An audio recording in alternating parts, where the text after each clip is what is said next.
जय श्री कृष्ण चैतन्य प्रभु नित्यानंद श्री अद्वैत गदाधर श्रीवासादि गौर भक्त वृंद। हरे कृष्ण कृष्ण कृष्ण हरे हरे, हरे राम राम राम हरे हरे। श्रील प्रभुपाद की जय, अनंत कोटि वैष्णव वृंद की जय। निताई गौर प्रेमानंदे, हरि हरि बोल। So thank you very much, dear devotees, once again for kindly being present here for our weekly session on Srila Rupa Goswami's Śrī-Upadeśāmṛtam. I'm very thankful that all of you have kindly joined. I'm very grateful to each and every one of you for kindly continuing on this journey along with me. Today we will conclude the 8th verse of Srila Rupa Goswami's Upadeshamritam. And from next time onwards, we will be beginning the 9th verse. So dear devotees, I'd like to share my screen and then we can begin our discussion on Srila Rupa Goswami's Upadeshamritam.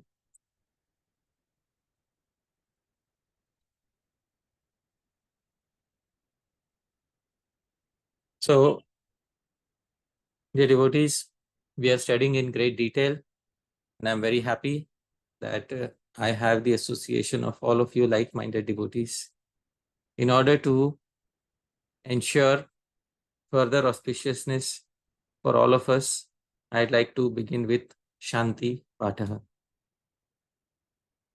Om Sahana Bhavatu Sahanau Bhunaktu Sahaviryam Karavavahai Tejasvinavadhitamastu Ma Vidvishavahai. Om Shanti Shanti Shanti. Om Sahana Bhavatu. May Bhagwan protect both of us, teacher as well as student. Sahanau Bhunaktu. May he bestow the highest fruit of the study upon both of us. Saha Viryam Karavavahi. May both of us attain the strength to realize the highest truth. Tejasvina Vadhitamastu. May our study shine forth brilliantly. Ma Vidvishavahai. And may we never envy each other. Om Shantihi Shantihi Shanti. May peace pervade the three worlds. So this is a Shanti part from Kathopanishad. This is the introduction hymn of Kathopanishad. And this is used to ensure auspiciousness for the person who is teaching as well as for the person who is learning. Dear devotees, will also offer prayers to Sri Rupa Goswami and a special verse created using only 2 syllables, or 2 consonants. Purupara pararupam paparehe purapaprapam puraripo rapiparam raparupa paramparam. Glorify this parampara of Srila Rupa Goswami, which resembles a vast devotional ocean, which is like a fresh water supply that refreshes the life airs of Sri Krishna, the destroyer of all sinful reactions, and which is worshipable even for Sri Shiva, the enemy of Tripurasur. Dear devotees, we are today going to conclude the 8th verse. This verse was the essence of all instructions, Upadesha Saram. Tannama Rupa Charitadi Sukirtananu Smrityoh Kramena Rasana Manasi Niyojya Tishthan Vrajeta Danuragi Jananugami Kalam Nayedakhilamithyupadeshasaram. Param Karuna Prabhu, can you kindly read the translation? While residing in Vraja, a devout follower of individuals attached to Vraja should spend one's entire time by investing one's tongue and mind, respectively, in joyous kirtan and repeated smaran of the name, form, character, etc. of Krishna and his associates. This indeed is the essence of all instruction. Wonderful. So we have focused on almost all the aspects of the verse, but one aspect is Tishthan Vraje, while residing in Vraja. And yes, last time we started discussing this, and we are continuing this today. And this is the last aspect that we are discussing from this particular verse, because all other aspects have been discussed in great detail. Dear devotees, Tishthan Vraje, while residing in Vraja. Dear devotees, one thing is clear, and I'd like to again push the point that residence in Vraja and this particular instruction is aimed at Raganuga Bhakti, because one will only achieve the desired goal of Śrī-Upadeśāmṛtam by performing Raganuga Bhakti. Without any fear, this point I will push again and again, because this is the point which our acharyas have repeatedly pushed in their literature. Dear devotees, Srila Krishna Das Kaviraj Goswami, in the Chaitanya Charitamritam, he once again says something. Raganuga marge tare bhaje ye jana sei jana paye vraje vrajendra nandana. Raganuga marge tare bhaje ye jana. That individual who worships Krishna on the path of Raganuga Bhakti, sei jana, that is the person, Paya Vraje Vrajendra Nandan, who attains Sri Krishna in Vraja, that is in Goloka Vrindavan, the devotees. Now, Param Karuna Prabhu, this particular stanza says that a person who worships Krishna on the path of Raganuga Bhakti attains him in Vraja. Does it say that a person who worships Krishna through Vaidhi Bhakti will not attain Krishna? No, Prabhuji. Doesn't look like. Yeah. So this is a positive instruction. We also need a negative instruction for confirmation, that through the path of Vaidhi Bhakti, we will not attain Sri Krishna in Vraja.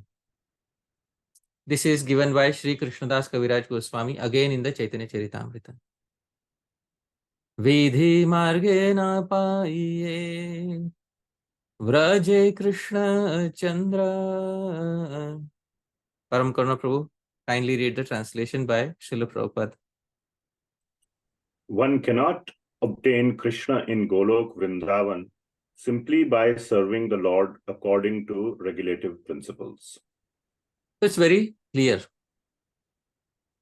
Even negatively, the acharyas have said, and in a positive manner also, the acharyas have said.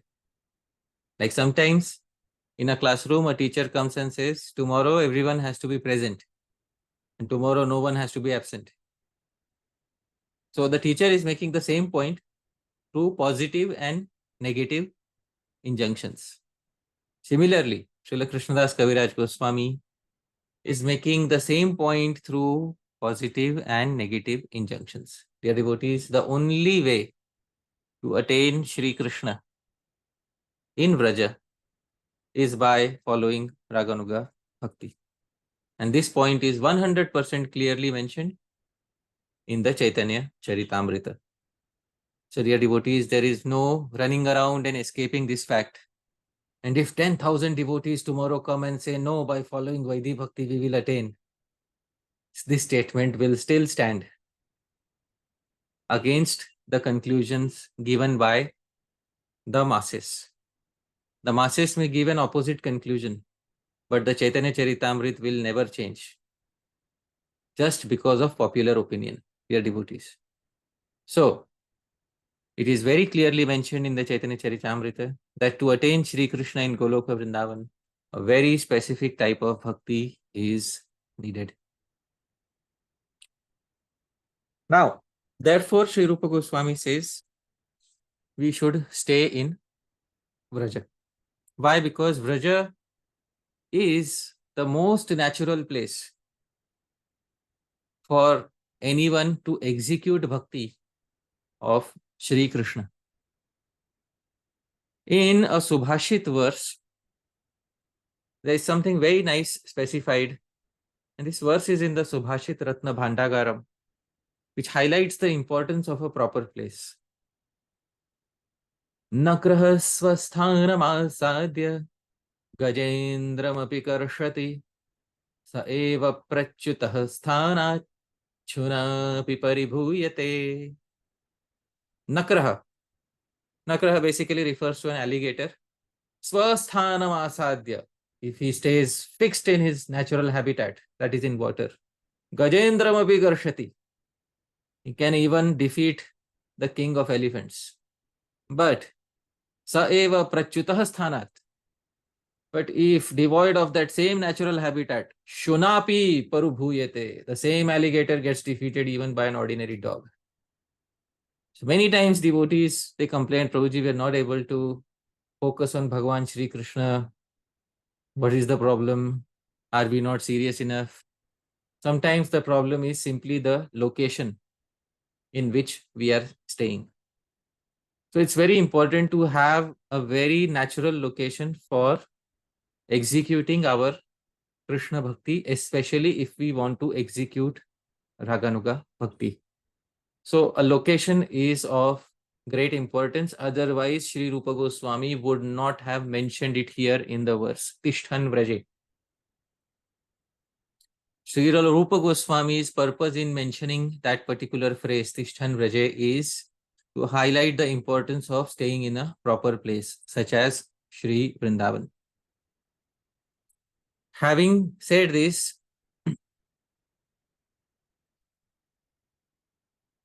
Srila Krishnadas Kaviraj Goswami specifies that mainly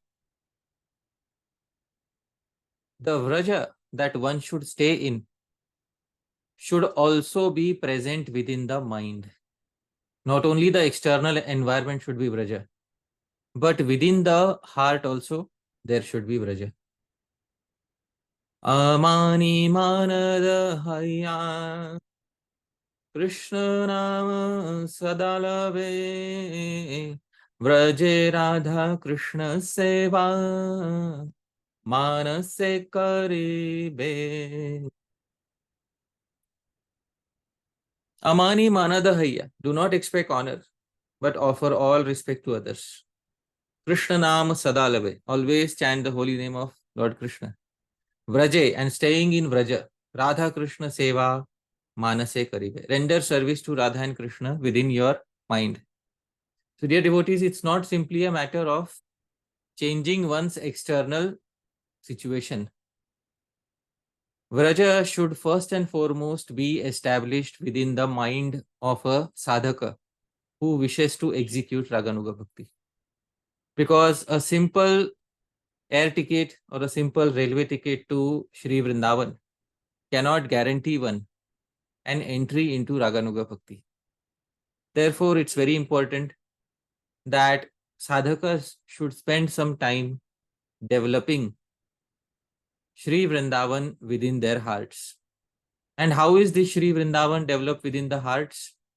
A small glimpse of this I will be showing today, dear devotees. But let's come back to the external Vrindavan.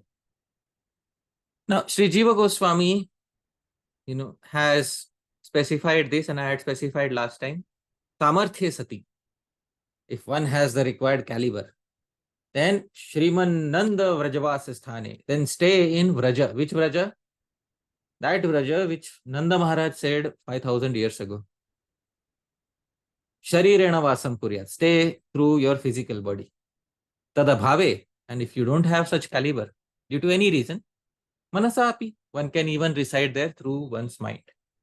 So dear devotees, most important thing is whether you're able to stay through your body or you're not able to stay through your body.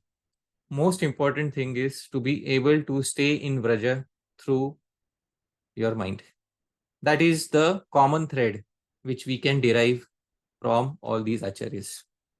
Sometimes due to certain family situations, due to financial situations, it may not be possible for somebody to stay in the geographical Vraja through one's physical body.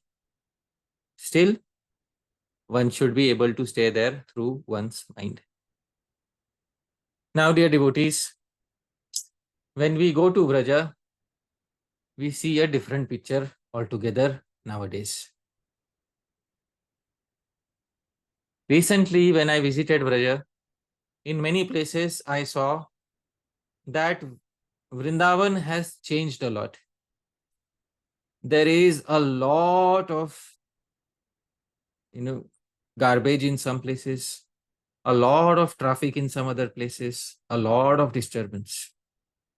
So Param Karuna Prabhu, you have to stay in Vraja. Would you like an apartment here, Prabhu, in the building complex behind this particular gentleman? How would you like? As far away from there as possible, from the maybe on the other side of the complex. Oh, okay, so we'll go on the other side of the complex. So maybe till the garbage heap reaches our complex, we are okay. So how did Vrindavan become like this?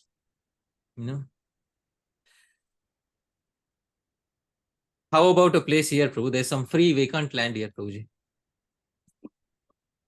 No, Prabhuji. No? You don't want to follow Rupa Goswami's instruction? I can see a drain there also. Prabhu, you should not see Vrindavan through the eyes. And so we are told so many times. But when we go to Sri Vrindavan, what we see through our eyes sometimes is disturbing, to say the least.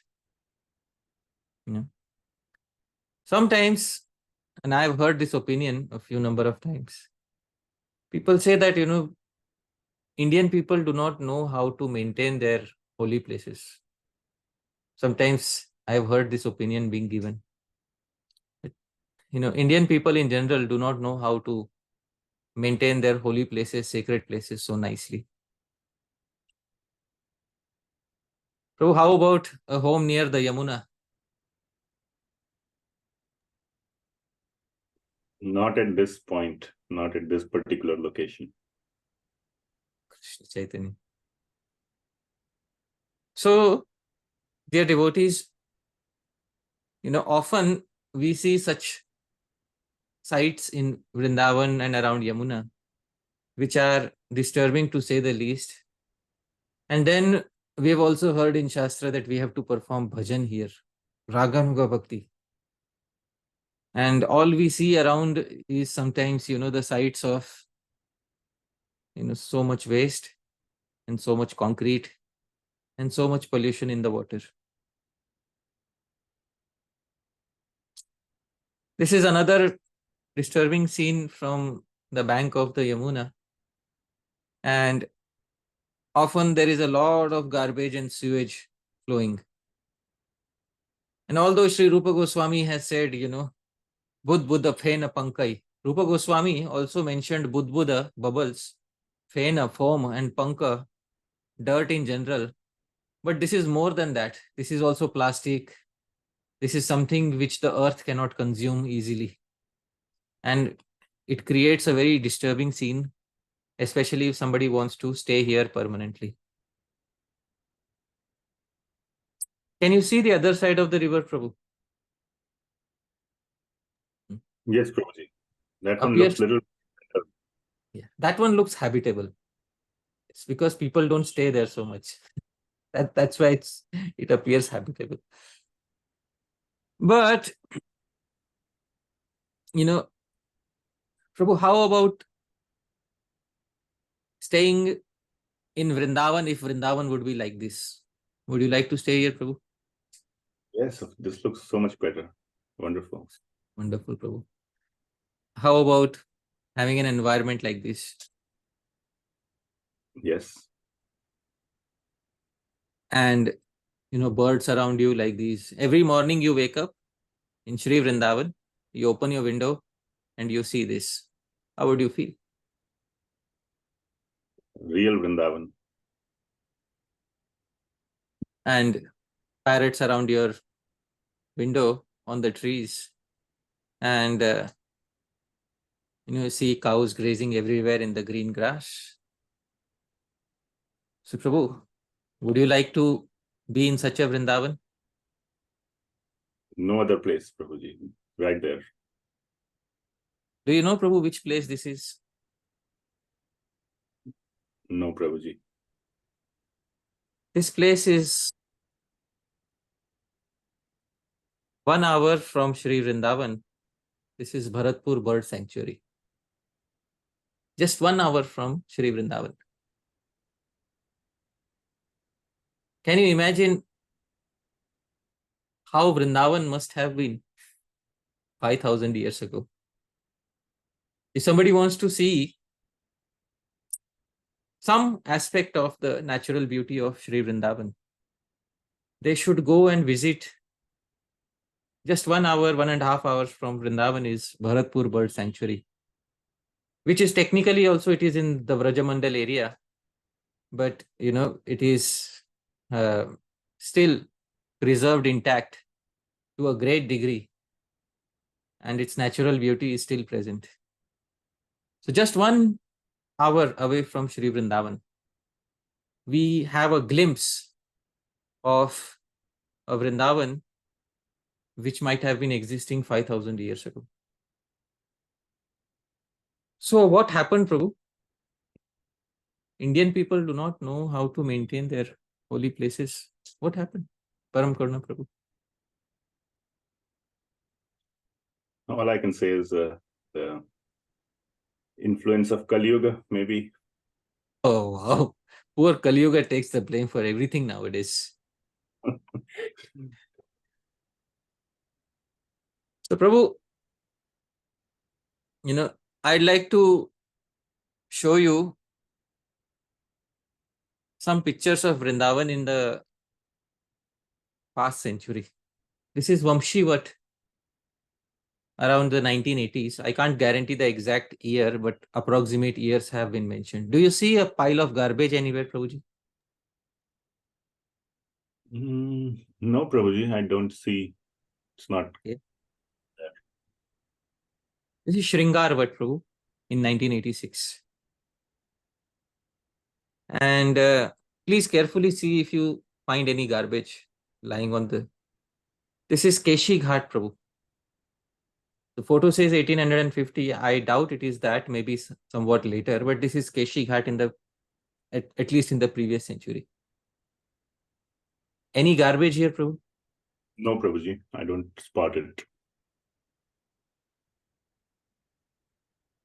This is the Bhajan Kutir of Srila Rupa Goswami Prabhupada. And this too has been redone. It has been made pakka by, some cementing, and the actual Bhajan Kutir might have been made out of thatched roof and, grass. So this is how Sri Rupa Goswami used to stay. Can you see, Prabhu, the greenery around Rupa Goswami's Bhajan Kutir that existed even in 1970s, Prabhu? Yes, Prabhuji. Any garbage around this place, Prabhu? No. Here is Srila Prabhupada near the Radha Madan Mohan Mandir on the Parikrama path. And you will not see any traces of garbage there. This is the 1970s. So,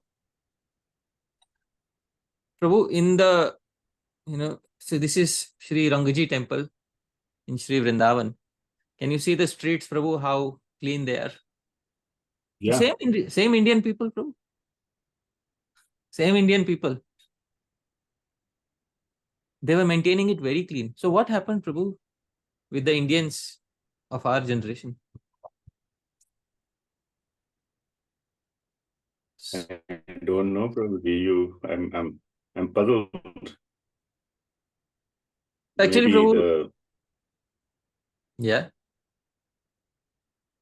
I'm just saying, maybe the excessive consumerism and all this plastic and just use and throw, and I don't know, Prabhuji. I'm looking to your insights. Prabhu, we had very beautiful Vrindavan, even a few decades back. And all of it has been spoilt in a few decades. And this is Mansi Ganga. Can you believe how clean and pure and pristine it was? Manasi Ganga. So these are all sites of the old Vrindavan. Actually, traditionally, Indian people have simple habits. They sit on the floor for eating, and for eating, they have what is called as pattal, patravali. And if you see this, this is the traditional food plate that Indian people used to have. Prabhuji, anything in this plate which is non-decomposable? Absolutely nothing. I remember in my childhood, I used to attend many weddings, and we used to sit in a straight line. That line is called as pangat. We used to sit in a pangat, and everybody used to be given one such leaf plate. And when they used to be given this leaf plate, and they used to be given a drona. Drona is a leaf cup. And everything would be served in the leaf plate and the leaf cup. And everybody would eat, and after they have eaten, behind the marriage tent, there would be a hole dug where everybody would throw the leaf plate and the leaf cups and whatever is remaining. And then after the marriage is done, people would cover it up with some soil, and that's it. So this is the natural lifestyle of Indians. This is how they have been for centuries. Centuries, they have been like this. For their eating, they have leaves. For their traveling, they had bullock carts. Prabhu, anything in this particular picture which is non-biodegradable? No, Prabhuji. Nothing. I'm assuming the wheels are made of wood. Obviously. Even if they are made of iron, still it doesn't damage the environment. It is consumed by the earth in a few decades. So, for brushing their teeth, they had this. And for taking their bath, they had something called as uptan. Uptan is a mix of various pastes and spices in order to make the body fragrant. Prabhu, if this is thrown in a river, will the river get polluted? Not at all. Not at all. And for drinking water, they had copper vessels, or the rich Indians had silver or gold. All of this changed around the 1960s with what is known as single-use plastic. And when single-use plastic, which means you use it once and then you throw it away, came, many Indians did not understand the fact that single-use plastic does not go away when you throw it. It just stays there. And stays there for how long? It stays there for around 200 to 500 years. Minimum time is 200 years. It stays there for 200 years. And so we all became attracted by the plates, fancy plates. We all became attracted by the fancy styrofoam cups. We all became attracted by the plastic brushes and the soaps, which we thought were better than the uptans. And we used to take bath in the rivers. So all of this, including our drinking water, began to be packaged in plastic. And this plastic does not go away. And it took some time for Indian people to understand. Many have not yet understood that with such type of a lifestyle, you need to have what is known as proper waste disposal, because this waste is not organic. And therefore, all these detergents and soaps, etc., including the jewelry and the jewelry box, made entirely out of plastic, including the jewelry of the deities nowadays, made mostly out of plastic. And we all throw it away after we have used it. And then our footwear, everything that we use, the straws that we use for drinking our juices, our coconut water, our sodas. And this changed everything for India. Previously, Indian people used to stay in houses that were completely biodegradable, and completely in touch with nature. This is a photograph, and this is not 200, 300 years ago. This is a photograph that I took of my grandparents 10 years ago. Can you see the background, Prabhu? What sort of a home they used to live in? The thatched hut. Yes. So they're simple Vaishnavas having Tulsi Mala, and they are staying in a this is how they lived for their entire life. And how I am living is completely different. Just 2 generations away I am. And how I am living is completely different.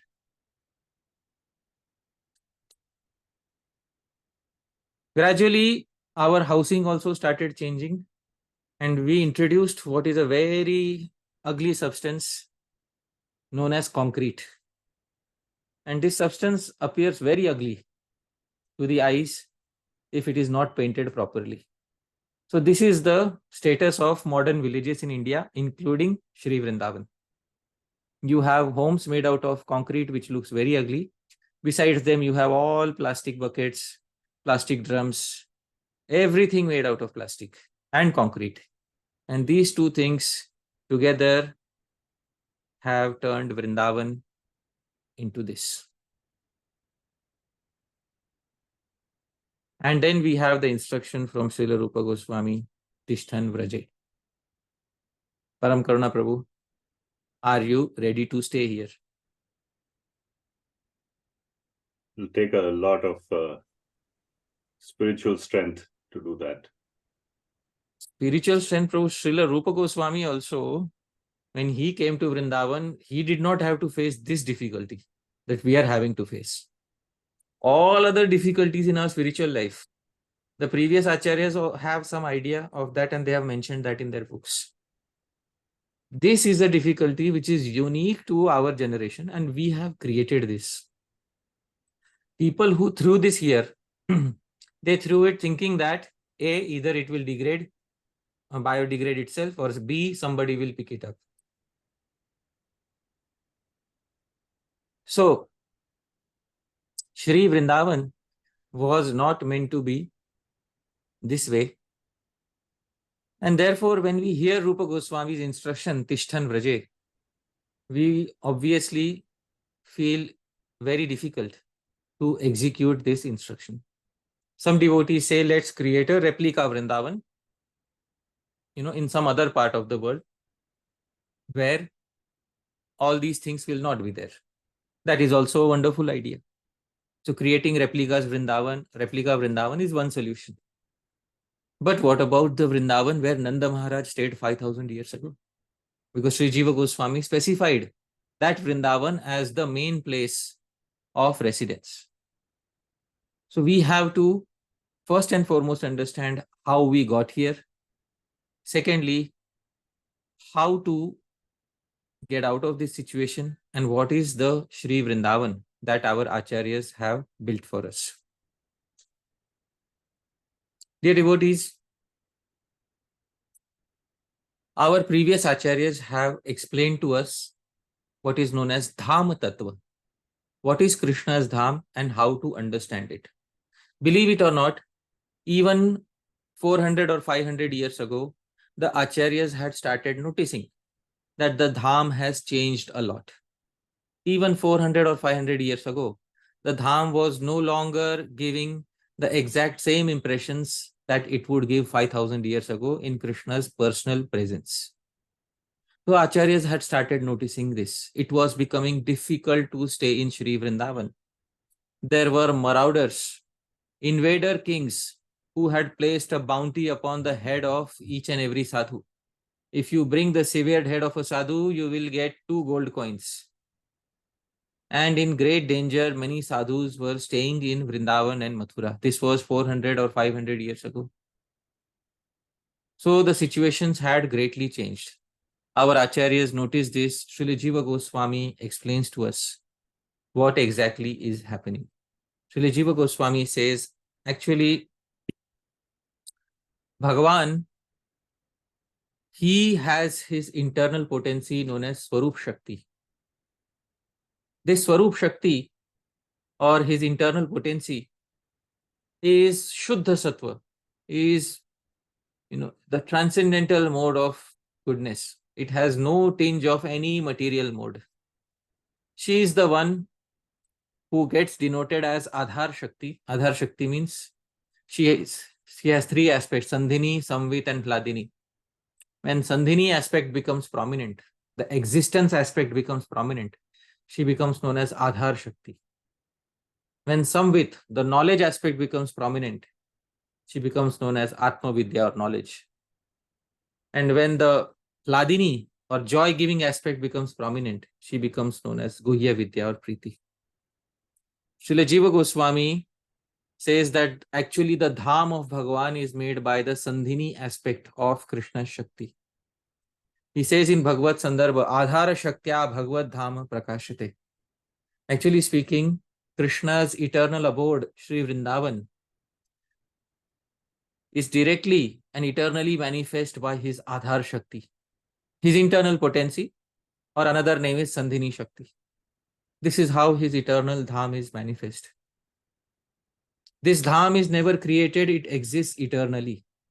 It is not subject to creation or destruction. Dear devotees, Sri Jiva Goswami says, please pay attention to 2 verses that he's quoting from Srimad Bhagavatam. Vishnor Bhagavato Bhanu Krishnakyo Saudivam Gatah Tada Vishat Kalir Lokam Pape Yadramate Janah Yavat Sapad Padmabhyam Sprishannaste Ramapatihi Tavat Kalirvai Prithivim Parakrantum Nachashakat. This is the translation. Prabhu, can you kindly read the translation? Yes, Prabhuji. The Supreme Lord Vishnu is brilliant like the sun and is known as Krishna. When he returned to the spiritual sky, Kali entered this world, and people then began to take pleasure in sinful activities. As long as Lord Sri Krishna, the husband of the goddess of fortune, touched the earth with his lotus feet, Kali was powerless to subdue this planet. Srimad Bhagavatam 1:12 to 29 to 30. Sri Jiva Goswami wants us to carefully understand the highlighted portion. As long as Sri Krishna, the husband of Rama or the husband of Lakshmi Devi, touched the earth with his lotus feet, Kali Yuga was powerless to subdue this planet. Sri Jiva Goswami then says, he explains what is Dhamma Tattva. Dear devotees, please pay close attention. This is a philosophical section of Sri Krishna Sandarbha. All of this has been taken from Sri Krishna Sandarbha. Sri Jiva Goswami says, please pay attention here. Actually, the original dham of Sri Krishna is not within the material world. It is in the spiritual world and it has a name, Goloka Vrindavan. This is the original dham of Sri Krishna. But, dear devotees, this dham is also having its simultaneous presence in the various material worlds. So originally, Vrindavan is in Goloka. But a prakash, I'm using a technical term, prakash means replica. a replica of that Vrindavan exists in each and every material universe. Whenever the material universe is manifest, at that time this Prakash replica of the Dham is present within each and every material universe, dear devotees. Please note this very carefully. The material universes become unmanifest and manifest. And Mahavishnu sometimes pulls them in his body and he releases them. Pulls them in, releases them. But whenever they are outside of Mahavishnu's body, this Prakash Vigraha will be present there within these individual material universes. Now, Sri Jiva Goswami says, take any one particular material universe. The Vrindavan which is there in that material universe is a replica of the Vrindavan originally, which is Goloka Vrindavan. So Sri Jiva Goswami says these replicas are of three types. Please pay careful attention. What are the three types of replicas? The first replica is called Aprakat Prakash. What is Aprakat Prakash? This is that Vrindavan, that abode of Bhagavan, which is eternally present here on earth, ever untouched by the material energy. So before Krishna appeared, it was there. After Krishna has disappeared, it will be there. As long as this material universe exists, it will be there as it is. This is called Aprakat Prakash. It is ever untouched by the material energy. Most of it is not visible to us. And when Krishna concludes his pastimes in Dwapar Yuga, he enters into this Aprakat Prakash and continues his pastimes. So Param Karuna Prabhu, are Krishna's pastimes going on today in Vrindavan? Yes. In which Prakash? Aprakat Prakash. Wonderful. What is the meaning of Aprakat? That which is not visible to us. Yes.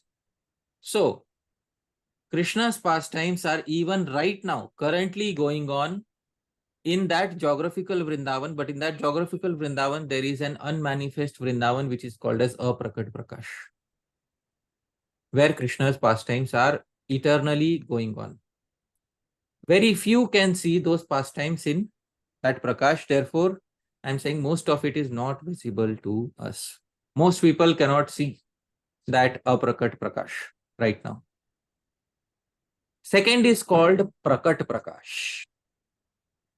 Now, in Dwapar Yuga, 5,000 years ago, when Krishna's feet touched the earth, basically his feet did not directly touch the earth. His feet touched the Aprakat Prakash and he decided to manifest himself, and then the Dham became Prakat. His feet touch the Dham touches the earth. So this aspect, this replica which started manifesting on earth is called Prakat Prakash. And 5,000 years ago, it became manifest and visible to everyone by its mercy. Even Putana could see it, Trinavarth could see it, the demons could see it, everybody could see it 5,000 years ago. This aspect is known as Prakat Prakash. Now, after Krishna concludes his pastimes, then the Dham should disappear again. But the Dham still continues to exist, but gradually starts becoming shrouded. This is called Drishyaman Prakash.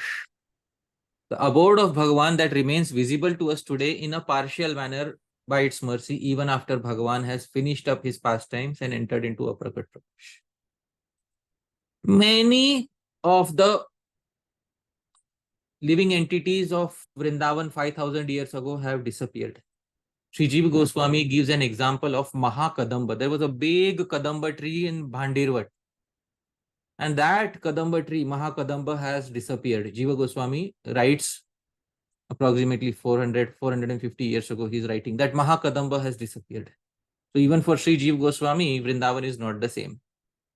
So some aspects have disappeared. Some aspects of Sri Vrindavan are still manifest. Govardhan is there. Manasi Ganga is there. Radha Kund, Sham Kund are there. Yamuna is there. So these are all drishyaman. These are still visible to us. But they are visible to us by their mercy, and gradually, these may also start disappearing from external vision. Dear devotees, these are the three types of prakash: aprakad prakash, drishyaman prakash. And this is for all the abodes. Like Krishna went to Hastinapur. So Hastinapur also from aprakat came into the prakat. And then right now, if we go to Hastinapur, Indraprasth today is Delhi. So Prabhu, what has happened to Delhi? Can you see any signs of, Hastinapur or Indraprasth there in Delhi today? Not much, or not at all, I think. Not at all. Some people say that there is a fort made by the Pandavas there. Some people say there's an iron pillar which was made by the Pandavas there. But besides one or two things, almost everything else has disappeared. In the Drishyaman Right. Prakash, almost everything has disappeared. But Hastinapur still exists there as a Prakat Prakash. Dwarka still exists in Dwarka as a Prakat Prakash. So they are still existing as a Prakata Prakash. But when Krishna will manifest his pastimes again, they will again become Prakat Prakash. And then when Krishna leaves, what remains is called Drishyaman Prakash. It stays for some time, then gets shrouded again. So dear devotees, this is what Sri Jiva Goswami wants to say. As long as Sri Krishna, the husband of the goddess of fortune, touched the earth with his lotus feet, which means Krishna was in his Prakat Prakash, manifestation of the Dham, till that time Kali Yuga was powerless to subdue this planet. This planet, entire planet, after Krishna went into Aprakat Prakash, Kali Yuga took over and gradually started shrouding one by one the places of residence of Sri Krishna, because that is one of his purposes. So dear devotees, this is the Siddhantic understanding that Sri Jiva Goswami gives in the Krishna Sandarbha. Now, what we see in Vrindavan today, sometimes we see concrete, sometimes we see garbage. That is neither a part of Drishyaman Prakash, that is neither a part of Prakat Prakash, nor a part of Aprakat Prakash. It would be foolish to say that the so-called modern construction today is a part of Krishna's pastimes. Dear devotees, because the entirety of Krishna's abode was manifest 5,000 years ago, and there is no addition to that in Kali Yuga. In Kali Yuga, there is only subtraction from what Krishna left behind 5,000 years ago. So dear devotees, anybody who claims, because one time I went to Vrindavan and somebody gave me a pamphlet. The pamphlet said in Hindi, it was a pamphlet for a new construction project. And it said, we'll make you a Vrajavasi. So somehow I started smiling and I said that I thought in my mind, if only you could teach us Raganuga Bhakti, you could make us Vrajavasis.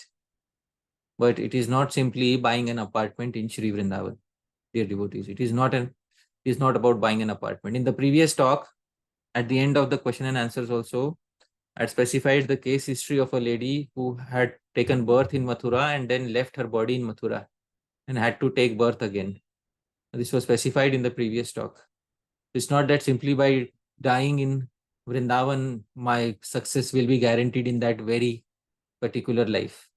No, we may have to wait for a few lives until we attain Shri Krishna Prem. So this is what, dear devotees, has happened to the Dham, and therefore the Dham appears to be as it is in front of us.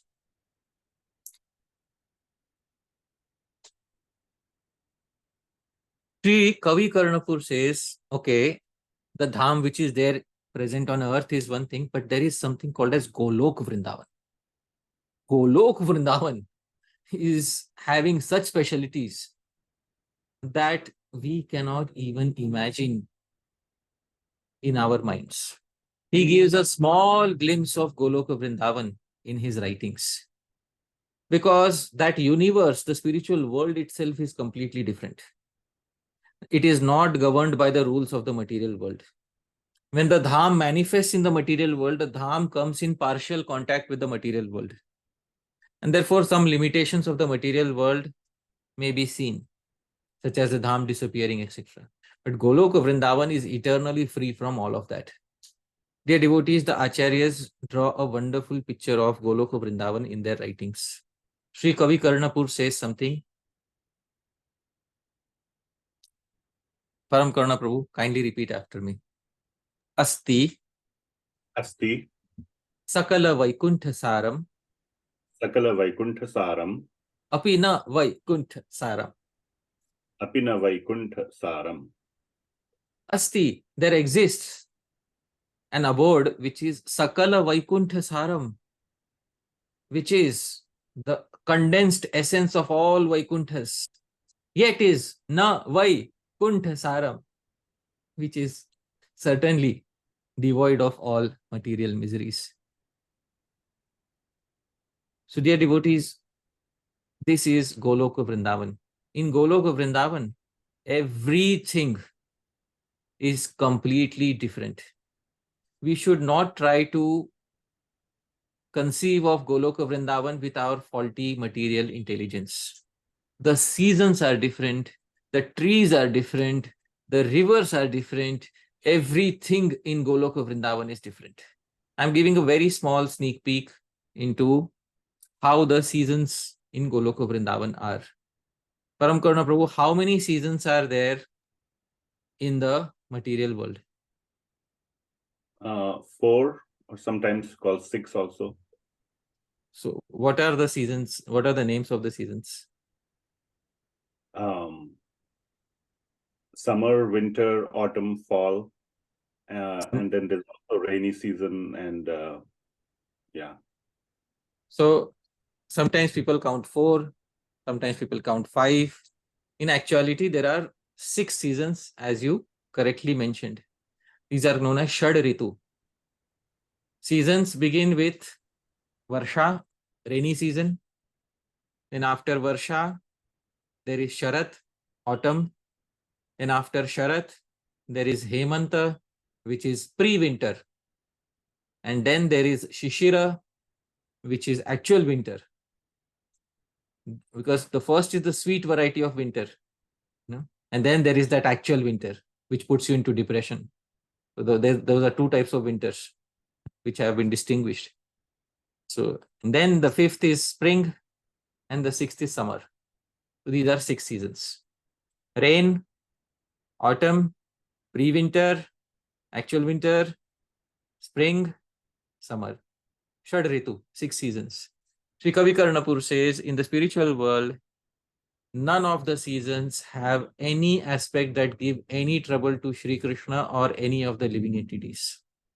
The names of the 6 seasons, therefore, he says, the poets have kept names to the 6 seasons. What are the names of the 6 seasons? The first name is Varsha Harsha. That Varsha also gives Harsha. It is very delightful to have rains in Goloka Vrindavan. The second season is called Sharad Amodaha. The autumn season is very joyous for everyone. The third season is called Hemanta Santosha. Hemanta is pre-winters, but Santosha is very satisfying in pre-winters. The fourth season is called Shishira Sukhakara. Shishira is winter and Sukhakara is pleasure-filled. The 5th is called Vasanta Kanta, attractive, beautiful spring. And the 6th is called Nidagha Subhaga. Nidagha means Grishma or summers, which is Subhaga, very auspicious. These are the names given by our previous acharyas to the 6 seasons. Now, additional details. In Goloka Vrindavan, he says there are different compartments in which every season is prominent. Which means if Bhagavan Sri Krishna wants to perform a particular pastime in a particular season, he does not have to wait for that season. There are compartments in Goloka Vrindavan which have one particular season prominent. And then Sri Kavi Karnapur says there is one particular compartment, the main part of Sri Goloka Vrindavan has all 6 seasons which appear on Yoga Maya's or Sri Krishna's will whenever they want it to manifest. So when Sri Krishna wants to perform a particular pastime which belongs to a particular season, even though it may be out of seasons, he will go to a particular place in Sri Goloka Vrindavan. And when Sri Krishna wants to perform a pastime which involves multiple seasons, he will perform it in a place which is at the center of Goloka Vrindavan, where all the 6 seasons are equally dominant. Dear devotees, I am just giving you a pinprick of an entry point into Goloka Vrindavan. Please try to understand. This is just a pinprick of an entry point into Goloka Vrindavan. If I decide to get into this, we will have to spend at least 3 or 4 more lectures simply discussing what Goloka Vrindavan is like. But I will not go in that direction because this is Upadeshamritam, and Tishthan Vraje, I have to explain in some detail, but I cannot go into such detail. Maybe we can do this in some other part or in some other series of talks. Dear devotees, so the Vrindavan that we see today with our eyes, even the bird sanctuary that I showed from Bharatpur, that has some glimpse of Sri Vrindavan, but the Goloka Vrindavan that is described by the Acharyas is completely different and transcendental and joy-giving. And not a single element of that Vrindavan gives any misery. Sakala Vaikuntha Saram api na Vaikuntha Saram. It has no material misery involved in Sri Vrindavan. There is no material misery in Goloka Vrindavan. In the previous session, I also gave an example of Matsara, envy. Does Matsara exist? So Sri Kavi Karnapur says Matsara does not exist, but Matsara, my lake, sometimes Radha and Krishna fight like this, Matsara, Matsara. And only at that time is the term Matsara heard. Otherwise, the mood of Matsara, the mood of enviousness never exists in Goloka Vrindavan. Dear devotees, this is a very different place, a place much different from what we have experienced in the material world. Therefore, it takes a sadhak of a particular caliber to understand such a place.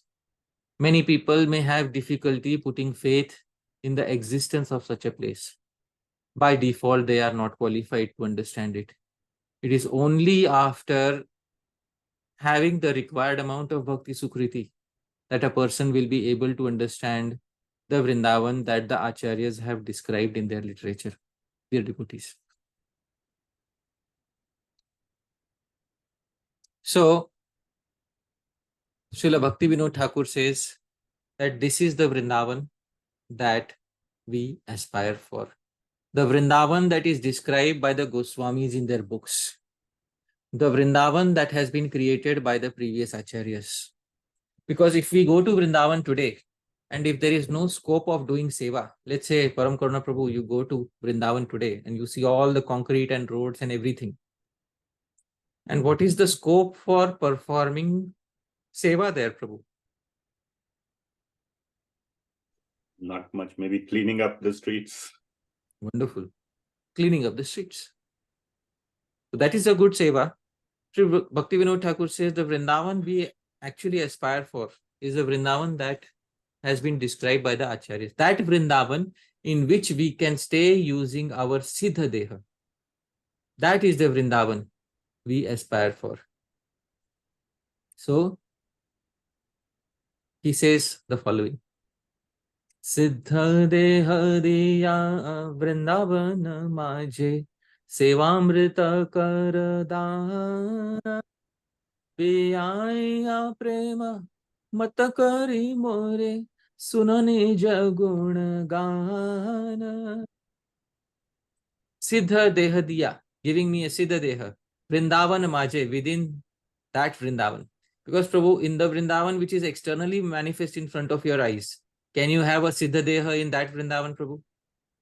No. No. So Vrindavan Maje, within that Vrindavan, Sevamrita Karadan, give me some seva in that Vrindavan, in that body, because that is the Vrindavan I aspired for. Tishthan Vraje. Even if we are geographically staying in Vraja, what will we do if we do not have a seva in the Siddha Deha? There's no point of Raganuga Bhakti if we do not perform service through 2 simultaneous bodies. Piya Iya Prema, making me drink your prema. Matta kari more, let me be fully intoxicated. Then suno nija gunagan, then just hear me sing about your divine qualities. This is what Srila Bhaktivinoda Thakur is saying. Our acharyas, they are saying. So dear devotees, whenever we go to Sri Vrindavan, let us aspire to go to that Vrindavan which the acharyas have described. Because actually going to Vrindavan means going in a body which is different from this one. Through this body, we can go to the Drishyaman Prakash of Sri Vrindavan, the externally visible replica of Sri Vrindavan. And we can do some seva there as a sadhaka and associate with the sadhus. That is very nice. But our actual aspiration is to go to that Vrindavan which is aprakat, which is not visible, and ultimately to Goloka Vrindavan in a Siddha Deha, in a perfected body. And there are many individuals who think that, simply by touring around Vrindavan and many other places, they will attain perfection. The acharyas speak against the tourism mentality very much. Srila Bhaktivinoda Thakur, will speak against this. And before we get into that, we should understand that when we go to Sri Vrindavan, we should not go there simply as tourists. We should maintain the dham. And there are some ways to maintain the dham. There are three things which destroy the dham.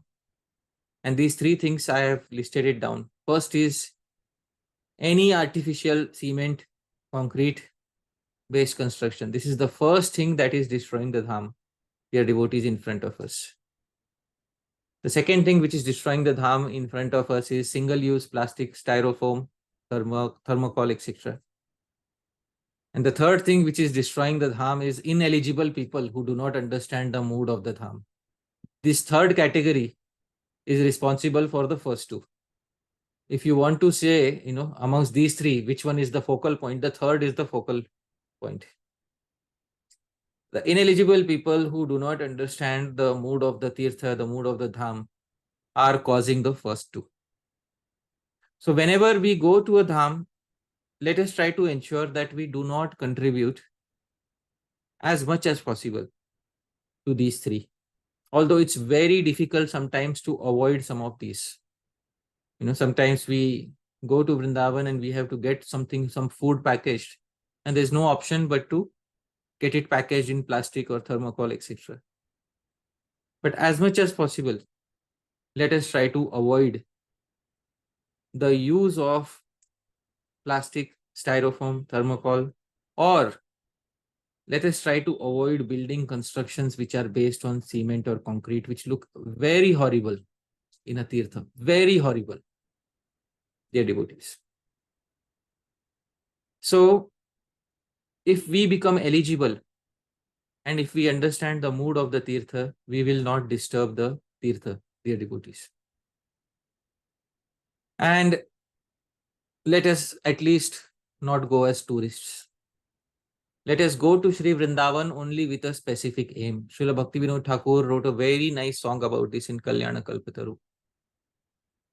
Srila Bhaktivinoda Thakur says, Mana tumi tirthe sadarata Ayodhya Mathura Maya Kashi Kanchi Avantiya Dvaravati Ara Ache Jata.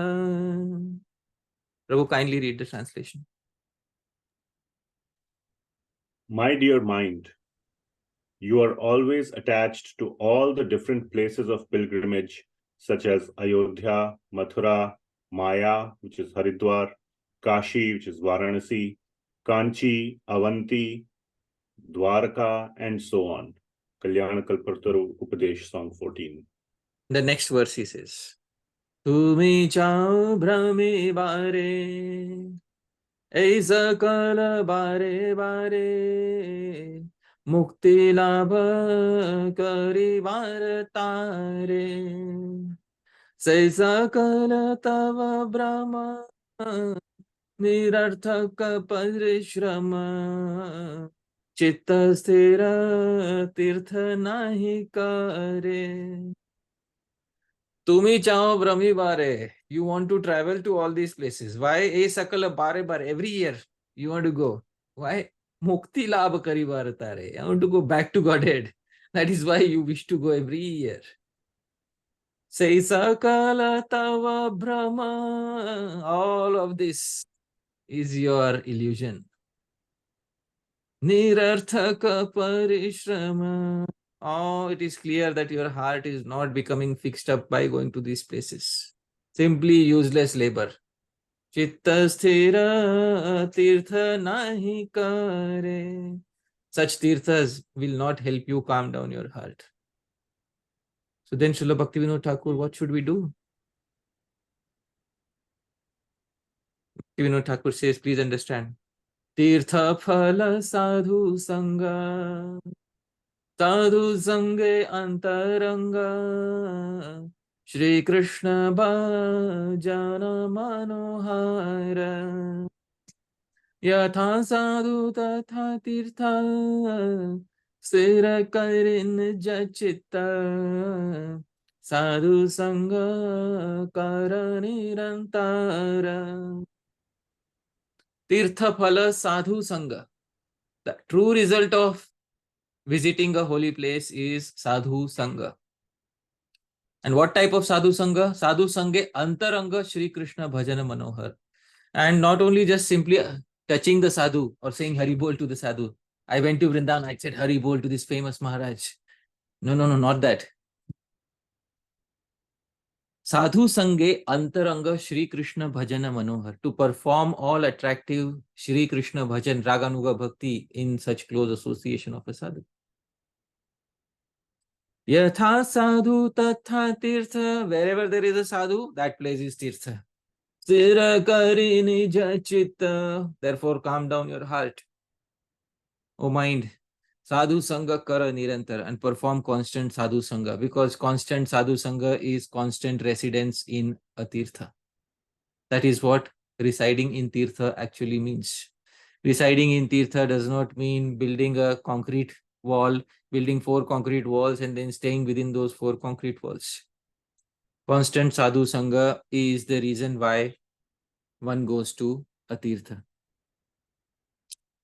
Ye tirthe Vaishnavanai, se tirthe nahi jai, ki labhatiya duradesha, yatha Vaishnava gana, se sthana Vrindavana, se sthane ananda shesha.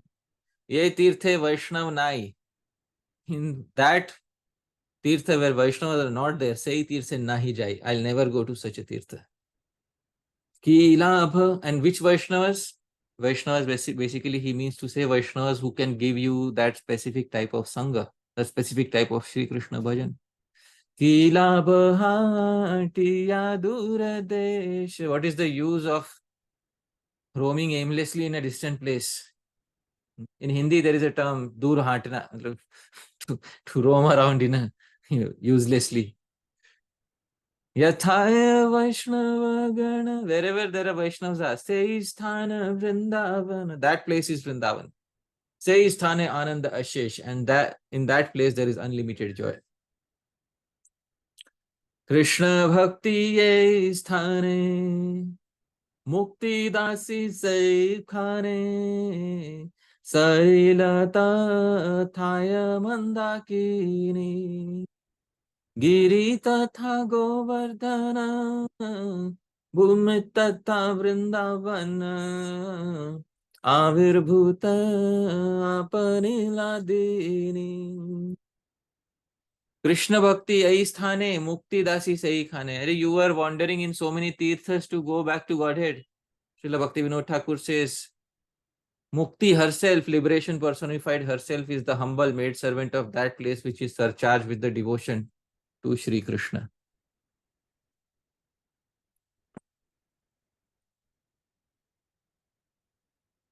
Salila Tathaya Mandakini. All the water at that place is the celestial Ganga. Every hill there is Govardhan. And that very land is indeed Vrindavan. Giri Tatha Govardhan, Bhumi Tatha Vrindavan. Avirbhuta Apana Hladini. And Krishna's joyous Hladini potency will automatically manifest there, and you guaranteed you will have joy in the association of such a sadhu. Therefore, Bhaktivinoda Thakur concludes, Vinoda kahe che bhai, Brahmiya ki phal pai, Vaishnava sevana mora vrata. Srila Bhaktivinoda Thakur says, oh bhai, oh brother, he is addressing his mind. Brahmiya ki phal pai, what will you get by wandering aimlessly? Vaishnava sevana mora vrata. My firm goal of life is to now serve the Vaishnavas. So dear devotees, whenever we go to a tirtha, please let us not be in a rush to simply touch all the places. Oh, I have 7 days. Today I will touch Govardhan. Tomorrow I will touch Pārṣada. Day after tomorrow I will touch. I'll do parikrama of Vrindavan. And then the day after that I'll go to this place and that place. And in 7 days I have all the places. Check. And my yatra is successful. Then I took a flight back and came back to the United States. This is now not how it is supposed to be done, dear devotees. If you have 7 days, stay in the association of a Vaishnava for 7 days and hear Hari Katha.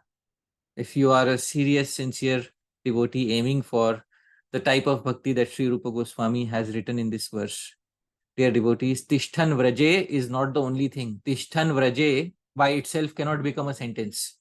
Tishthan Vraje tad anuragi jananugami is the complete sentence. Kalam nayed akhilam iti upadeshasa. So simply Tishthan Vraje will not do it. Tishthan Vraje tad anuragi jananugami. You'll have to become a devout follower of a Vrajavasi and spend your entire time in this manner. Iti Upadeshamritam. This is the essence of all instruction.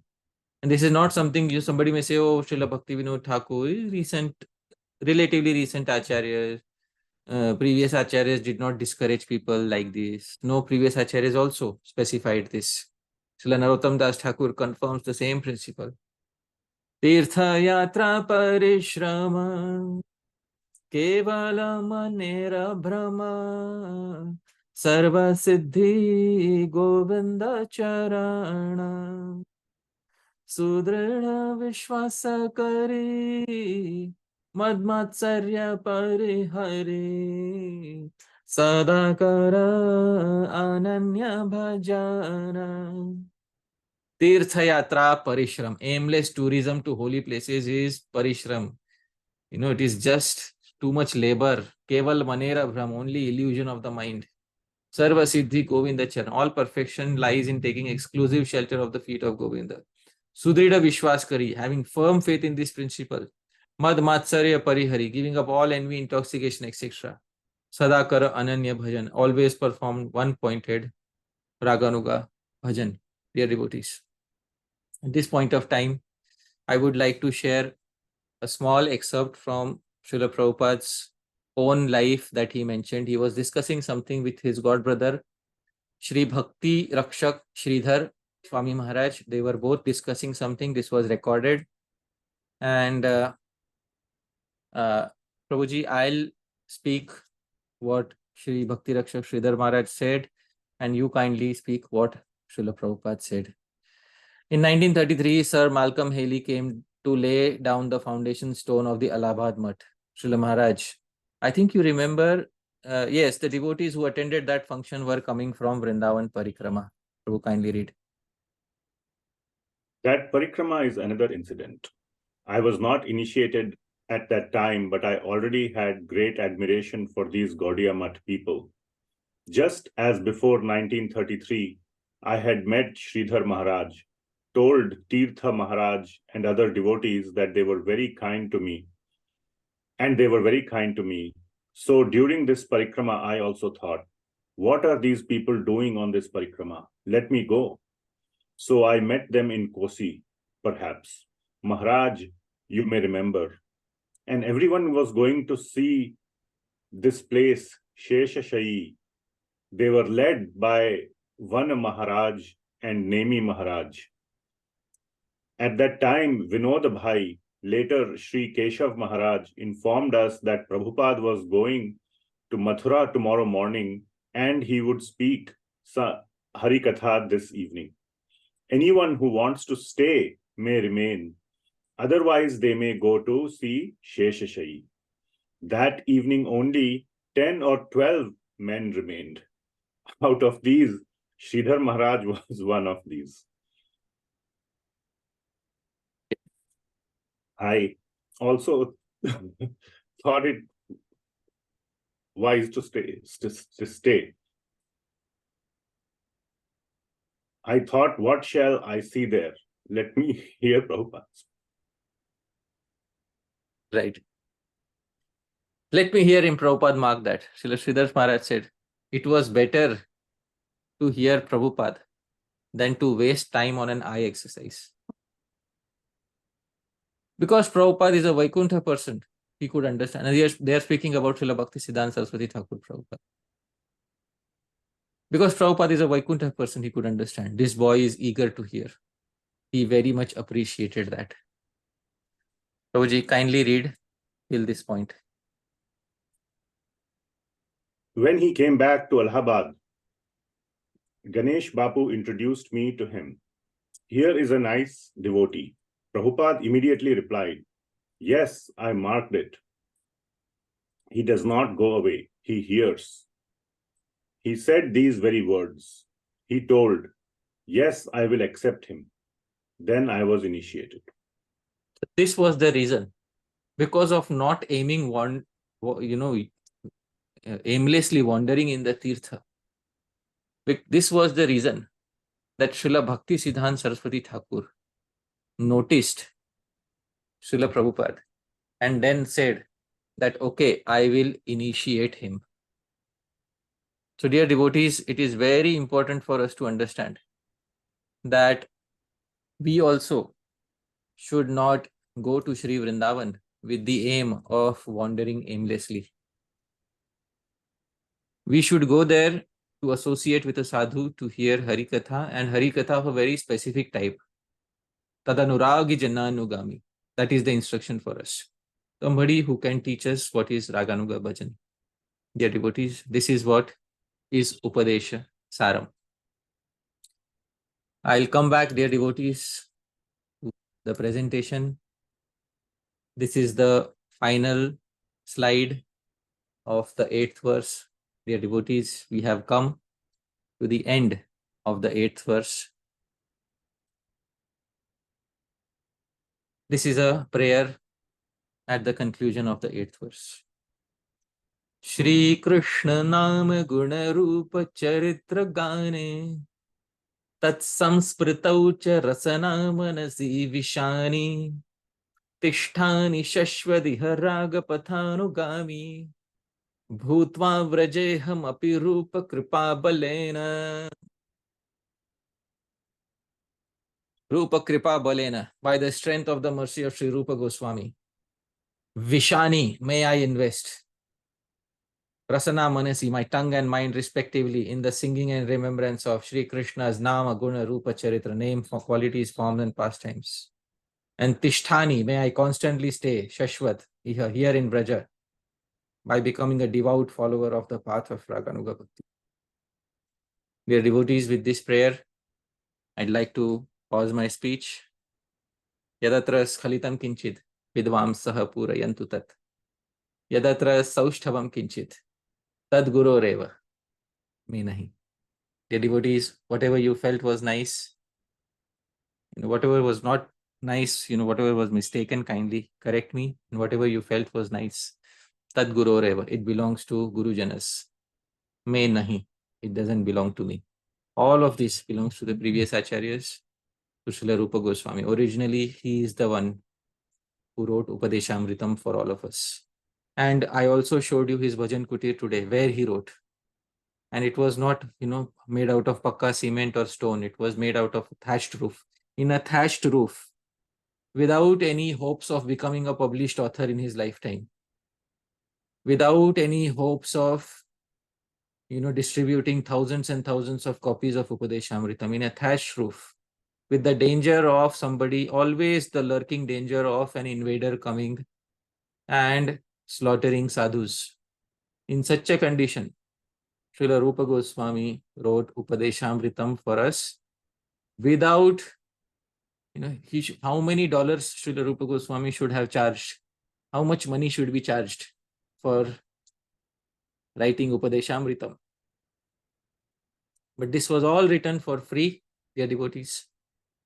So therefore, dear devotees, I request all of you to kindly take these instructions to heart. I really thank all of you very much once again. Thank you, Param Karuna Prabhu, for kindly hosting the session today. And we really missed Dhameshwar Mahaprabhu Prabhu, but I hope we'll have him next time. Hare Krishna. Jagat Guru Srila Prabhupada ki jai, Srila Rupa Goswami Prabhupada ki jai, Srila Jiva Goswami Prabhupada ki jai, Ananta Koti Vaishnava Vrinda ki jai. Hare Krishna. Thank you, Prabhuji. Thank you for taking us to Vrindavan, to the real Vrindavan within the hearts of pure devotees. So thank you so much. And we are so fortunate we are experiencing Vrindavan in association of devotees right here virtually on Zoom as well. Thank you so much. So again, we are into Q&A time, and please be on topic. We ask one question so everybody gets a time to ask questions, and then we can do seconds and thirds in that way. And no specific questions on specific personalities or institutions. Let's keep it institution or person neutral. Right.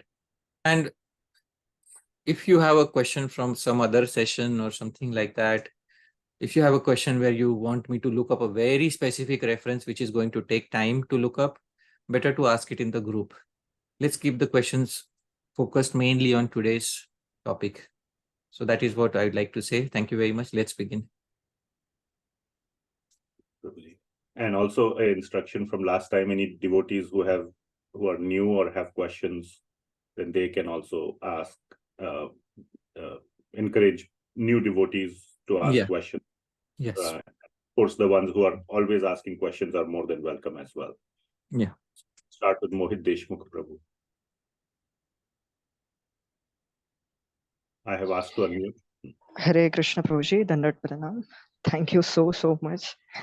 We're ever grateful to you, Prabhuji, for enlightening us so much the actual Siddhant of our parampara. Okay, let me ask the question. The whole topic was crystal clear to me. That's why there is little bit another question. It is related to the topic only. You stressed on the point that we can't, most of the sadhakas or sadhus can't see the aprakat Vrindavan. But I want to know that, like, how one can see aprakat Vrindavan. That whoever sadhus are seeing aprakat Vrindavan and the aprakat Lila of Vrajendra Nandan in aprakat Prakash of Vrindavan, means replica of Vrindavan. Right. Like how they say. There is a verse in the Laghu Bhagavatamritam where Sri Rupa Goswami gives some detail about this. I will specify that verse and I will show you what it says. I am sharing the verse with you. I am sharing my screen with you. This is Laghu Bhagavatamritam. This is almost at the end of Laghu Bhagavatamritam. So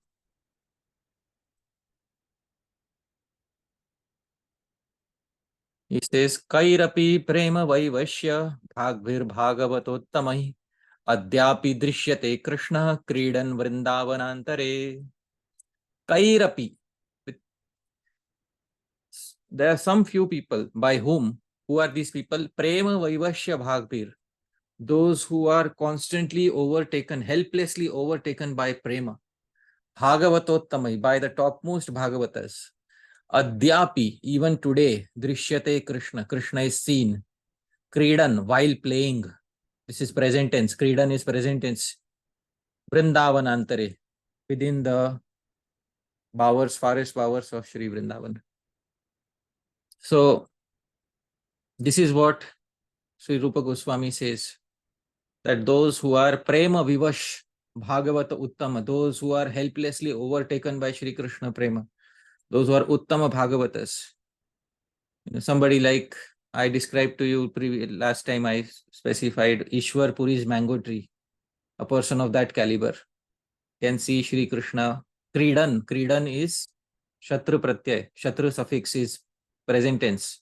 Kridan Vrindavanantare. They can see Krishna playing within the bowers of Sri Vrindavan. So this verse you can note. And this is the reference for you. I hope this satisfies you. All right. Thank you. Next, we will go to M.N. Rao Prabhu. Hare Krishna, Prabhuji. My promise. Very grateful for your wonderful series of lectures. Very inspired by them. And I'm the same person. I asked a question in a chat regarding my mother's passing away in Holy Dham. So, since you mentioned that it is auspicious, and in today's lesson also you mentioned, referring to your previous class, that they may again take birth and again they have to attain the required qualification to attain the Lord's abode. So, but sometimes we hear the glorification of the holy dhams, like they are beyond jurisdiction of Yamraj and all. Is it like Arthavad, or does they really have the potency through the Krupa Siddhi? They can also attain the Lord directly without going through the process of sadhana. In a very rare case, it may be possible that somebody may get a direct mercy of Bhagavan, and within the dham, after leaving their body, they may attain Bhagavan's abode directly. Bhagavan's mercy cannot be restricted to terms and conditions. But the general case and the general Siddhanta has been given in the 5th canto of Srimad Bhagavatam, and this is in 5.5.6. And quite a few number of times I have specified this verse as the Siddhanta. Devotees should note that this is the Siddhanta quoted by Sri Jiva Goswami in the Sandarbhas regarding attaining liberation. And 5.5.6, the last two lines, Pritirna yavan mai vasudeve na muchyate deha yogena tavat. Roji, you can kindly read the relevant translation. This is the translation. Can you kindly read? Yes, bro. Therefore, until one has love for Lord Vasudeva, who is none other than myself, he is certainly not delivered from having to accept a material body again and again. Yes. So the qualification for attaining Bhagavan's abode is to have prem, Sri Krishna prem. This is the Siddhanta that our Acharyas have given. So without prema, what will we do in the spiritual world? Therefore, it is first and foremost important to attain prema. And then the attainment of the spiritual world or attainment of mukti is a side effect. So therefore, in some exceptional cases, it may happen that Bhagavan may give prema and his abode altogether at once. But those are very rare and very exceptional. They cannot be considered as the rule. So I hope this satisfies your query. Yeah, okay, Prabhu. Thank you so much. Thank you, Prabhuji.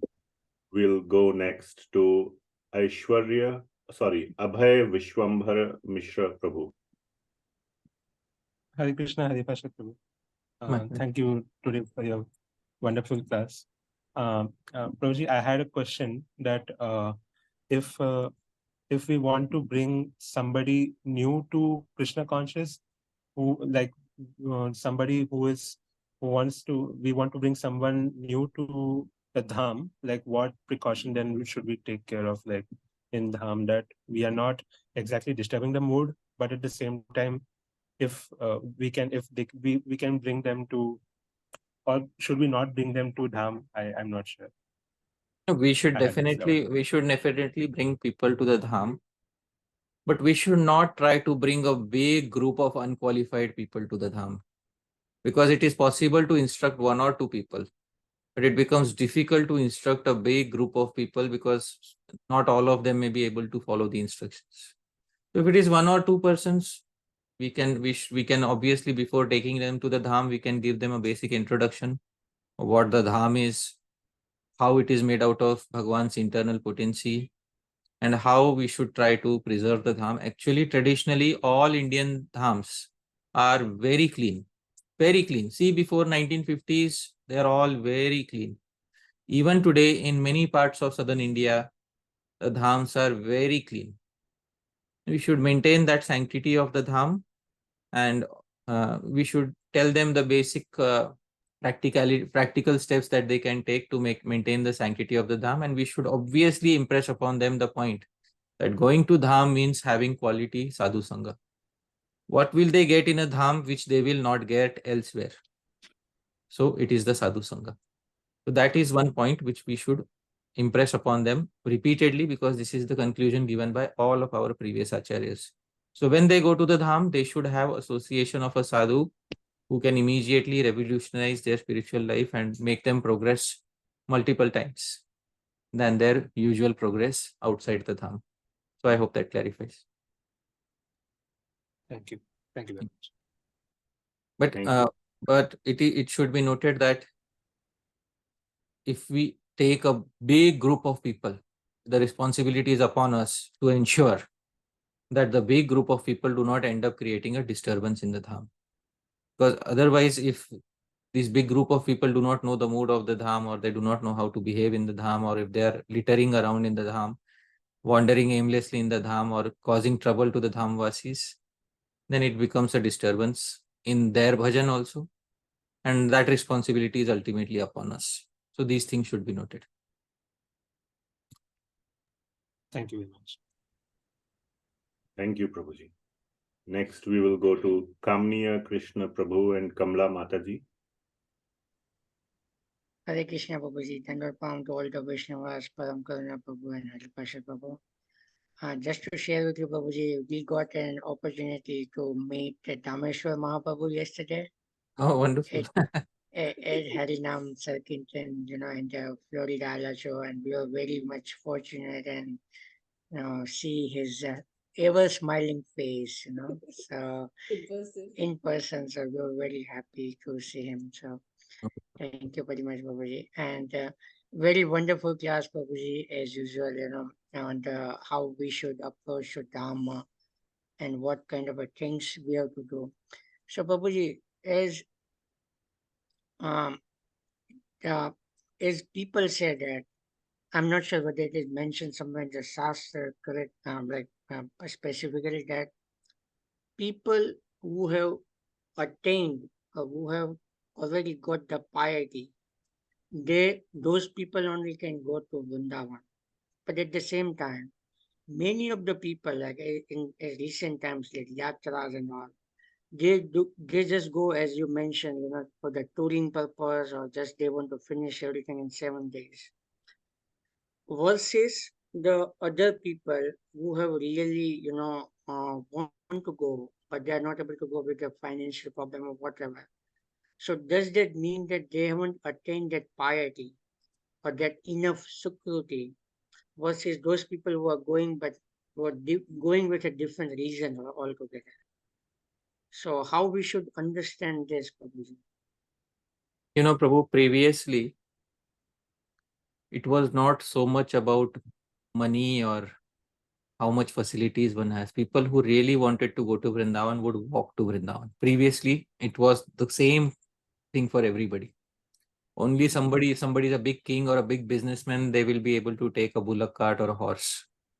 Otherwise, the common people would have to walk to Vrindavan. This was what was there previously.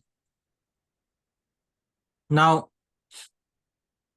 many people enter into the boundary of the geographical Vrindavan today, and you see that Vrindavan is heavily overcrowded because of that.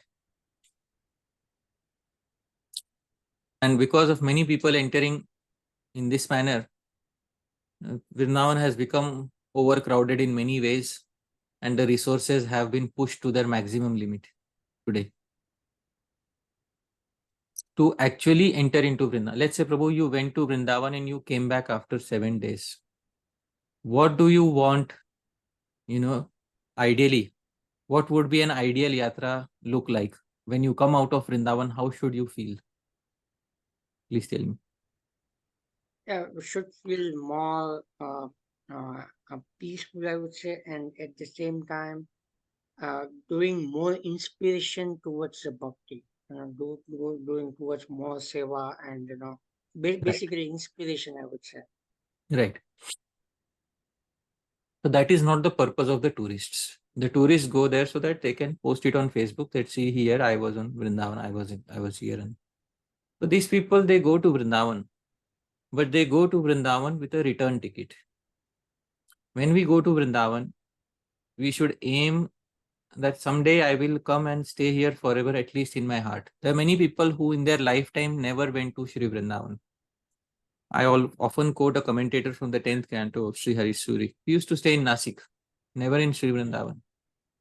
But if you read his writings, you will know that he stayed much more in Vrindavan than many individuals who were staying within the geographic Vrindavan. His mind was always staying in Sri Vrindavan. Today I was reading from him. Krishna is crawling in the mud. Basically, he was crawling through the mud of Vrindavan. And, he used to run behind the various Vrajavasis. And he has given 4 or 5 reasons simply for Krishna crawling within the mud of Sri Vrindavan. This person must be situated in Sri Vrindavan. There is no doubt about that. So I'll give you 2 choices. You have to select one. You go to the geographical Vrindavan and stay there forever, but you have nothing in your heart. And the second choice, you stay where you are, but you have the realizations of Sri Suri in your heart. What would you have? Definitely second one. Yes. So that is actually going to Vrindavan means never leaving.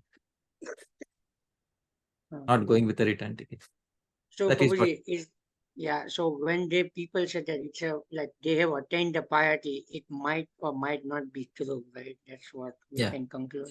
Yeah. Going to Vrindavan means going to Vrindavan and getting the association of a sadhu and performing quality Sri Krishna bhajan.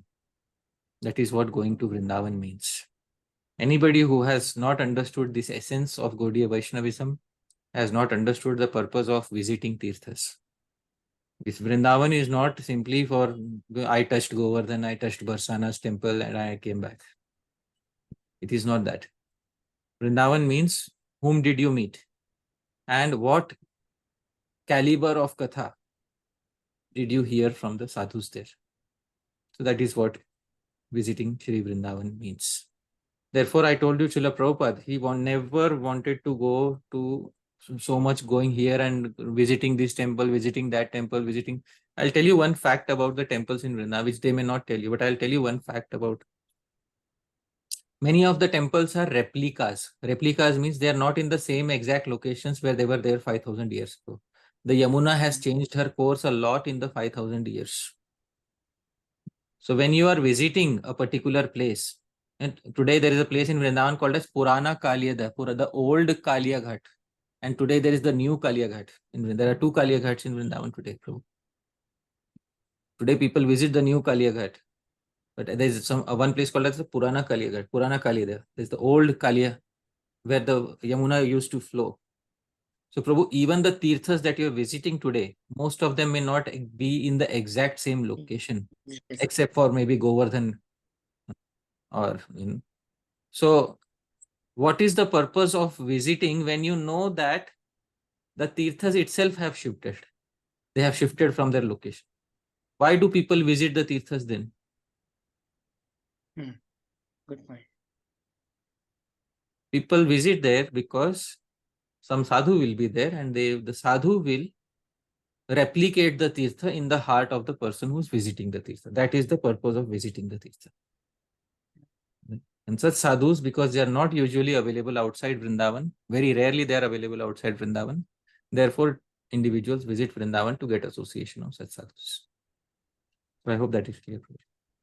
Thank you so much, Babaji, for your mind-blowing answer. Thank you so much. It was wonderful. Thank you. Okay. Next, we'll have Damodar Lila Dasi. Hare Krishna. Can Hare you hear Krishna, me? Mataji. Yes, yes, Mataji. Can you hear me, Prabhuji? Yes, yes, yes, Mataji. Yes, Mataji. Yes. Yeah, I can hear you. I can hear you. Can you hear me? Hare Krishna. Hare Krishna. Yes, Prabhuji, can you hear me? Yeah, I can hear you. Okay. Yeah. All right. Prabhuji, you almost answered my question in the previous question that you answered for Kamini Krishna, Prabhuji. But maybe there's a subtle thing which might still be unanswered. So sorry, it'll be kind of a repeat. I was thinking on, like, if we have the good fortune that the sadhus are visiting us wherever we are, or like, for example, over Zoom, if we have faith in a sadhu and we are getting their association, then is it okay to like not go to Vraj for that reason? Like, because if we are getting the association, and also if, I mean, you answered in the previous question that Yeah, there yeah. is a higher chance that I'll find some sadhus there in Vrindavan. But if we already have some astha in some sadhus and the good fortune that they are visiting us, then visiting it in person. Yeah. So Mataji, the answer to that query is that that particular sadhu who helps you create the Vrindavan within your heart, because Vrindavan 5,000 years ago was different. Vrindavan today is different. So that Vrindavan, which is described by the previous acharyas, that is the Vrindavan where the devotee is supposed to stay forever within the heart and within the mind. If it is facilitated by staying in the geographical Vrindavan, well and good. If it is facilitated anywhere else, then also well and good. Many of the associates of Sri Chaitanya Mahaprabhu used to stay in Navadvip. Many of them never visited Sri Vrindavan. But one thing is for sure, they had the association of those sadhus who would create the Vrindavan within their heart. Many associates of Mahaprabhu used to stay in Jagannath Puri. But Chaitanya Mahaprabhu himself stayed in Jagannath Puri for most of his sannyas life. But within his heart, there was always Sri Vrindavan. So that is what we should understand from all these individuals. Wherever they, like Bhakti Vinod Thakur said, and your question was answered by Bhakti Vinod Thakur. In the stanzas, one of the stanzas he said, Yathaya Vaishnava Gana Sai Sthana Vrindavan. Where the Vaishnavas are present, that particular place is known as Sri Vrindavan, because that is where Sri Vrindavan is created within the heart of the devotee. Otherwise, many individuals may stay in Vrindavan physically, geographically, but they feel empty within their hearts because they are not able to find sadhu sangha. Many of them then come out of Sri Vrindavan and then they feel disgusted that, this is not what I meant to do. And because they do not have that guidance in bhakti as to what exactly is Vrindavan was. So first Vrindavan within the heart, and then all the other guidance will definitely come, Mataji. So that sadhu who helps you to create Sri Vrindavan within your heart, that sadhu is the primary association that is needed. This is the conclusion of Sri Narottam Das Thakur, Srila Bhakti Vinod Thakur, as I have showed in their book. Okay.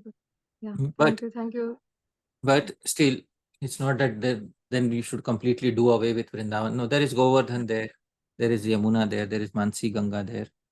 So we should occasionally visit these places so as to, actually see, these places of pastimes of Sri Krishna. But we should go to those places that are mostly unchanged, so that our mind can easily meditate on Bhagwan Sri Krishna's Leela there. Because places which have changed a lot, it becomes difficult to meditate upon Sri Krishna Leela in those places. So better to visit those places which are mostly unchanged, such as Govardhan, or certain portions of Yamuna or Mansi Ganga, etc. Radha Kund, Shyam Kund, etc. So I hope that answers your query. Yes, Prabhuji, just not a question, but I wanted to add, like, I used to go to Vrindavan when I was a small child. So in 80s, early 80s, in fact, uh, I have been there, and I still remember we used to go on parikrama with my grandparents, and it was soft sand which we would walk on. And I went just 6 months ago to Sri Vrindavan and did the parikrama on road. It was such a different experience. I Obviously. mean, yeah. Mataji, it's a very different experience for all of us, and it's unfortunate that things are changing in this manner, because even the government wants to promote it as a tourism site. So, you know, uh, I do not know what is the arrangement of Bhagavan, but at least what we can do is that some places within Sri Vrindavan, within Sri Govardhan, should be preserved for quality sadhu sangha. And if we can manage to achieve that, that will be the success of any Vrindavan Yatra, to associate with the sadhus, in places like Govardhan, or in some secluded places where, majority of tourists are not there. That would be a good yatra, I think. Thank you. Thank you so much. Hare Krishna. Hare Krishna.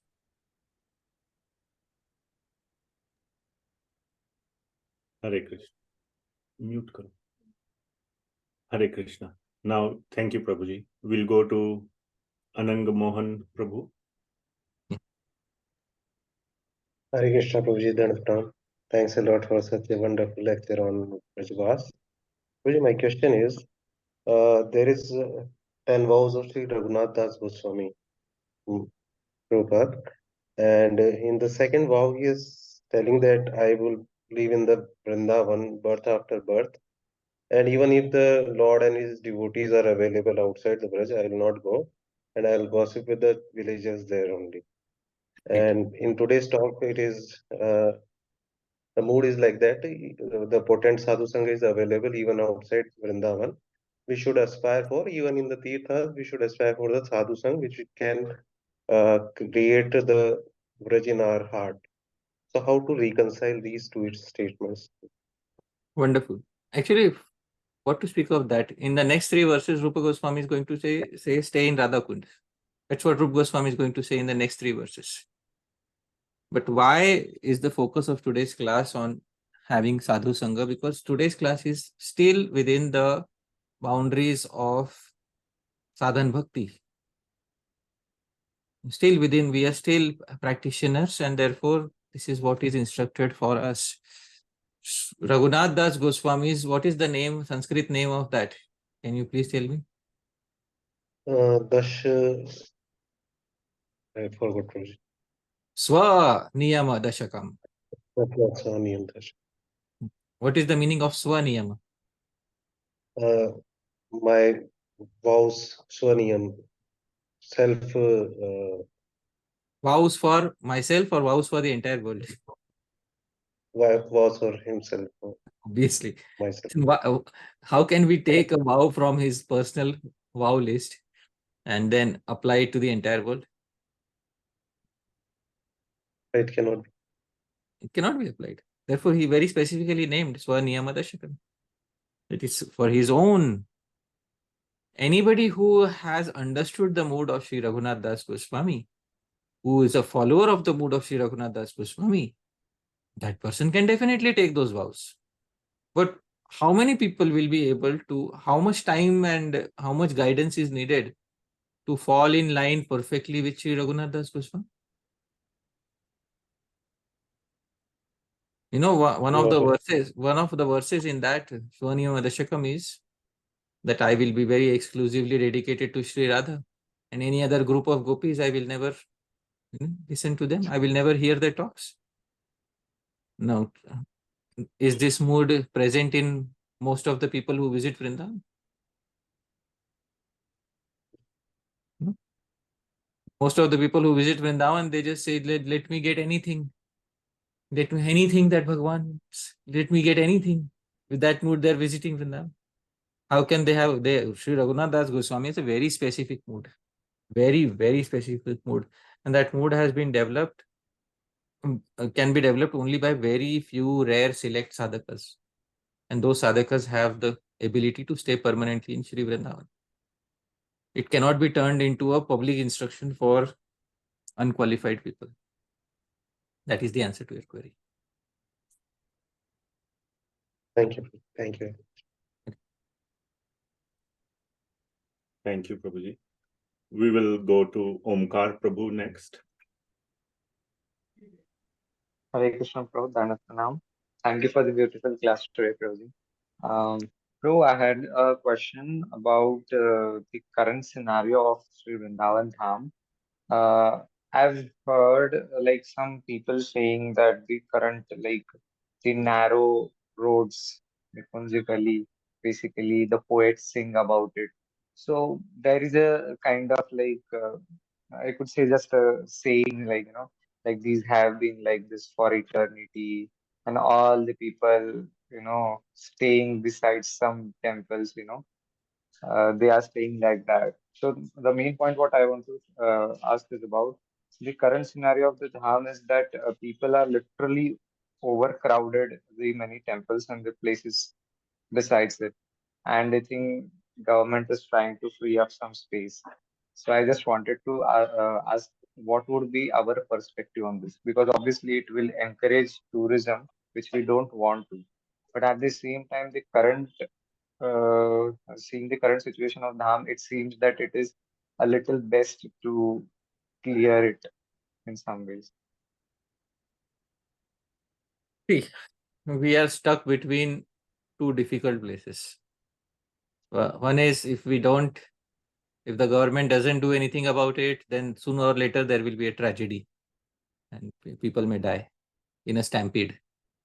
And if the government does something, then more and more unqualified people will come. So, it's called, I think in English it's called getting stuck between a rock and a difficult place, something like that. So, these sort of situations, what is my opinion? What my opinion is that only qualified people should go. This is my very honest opinion. Only qualified people should go and qualified people should stay. And this is also the opinion of Srila Prabhupada. Others should, come back within a few days. Permanent residence is only for qualified people. And every weekend going is certainly not permissible. Prabhupada also, he strongly recommended once a year, you go for a few days and then you come back. That's how you go as a pilgrim. And people who are going every weekend, they're going as tourists.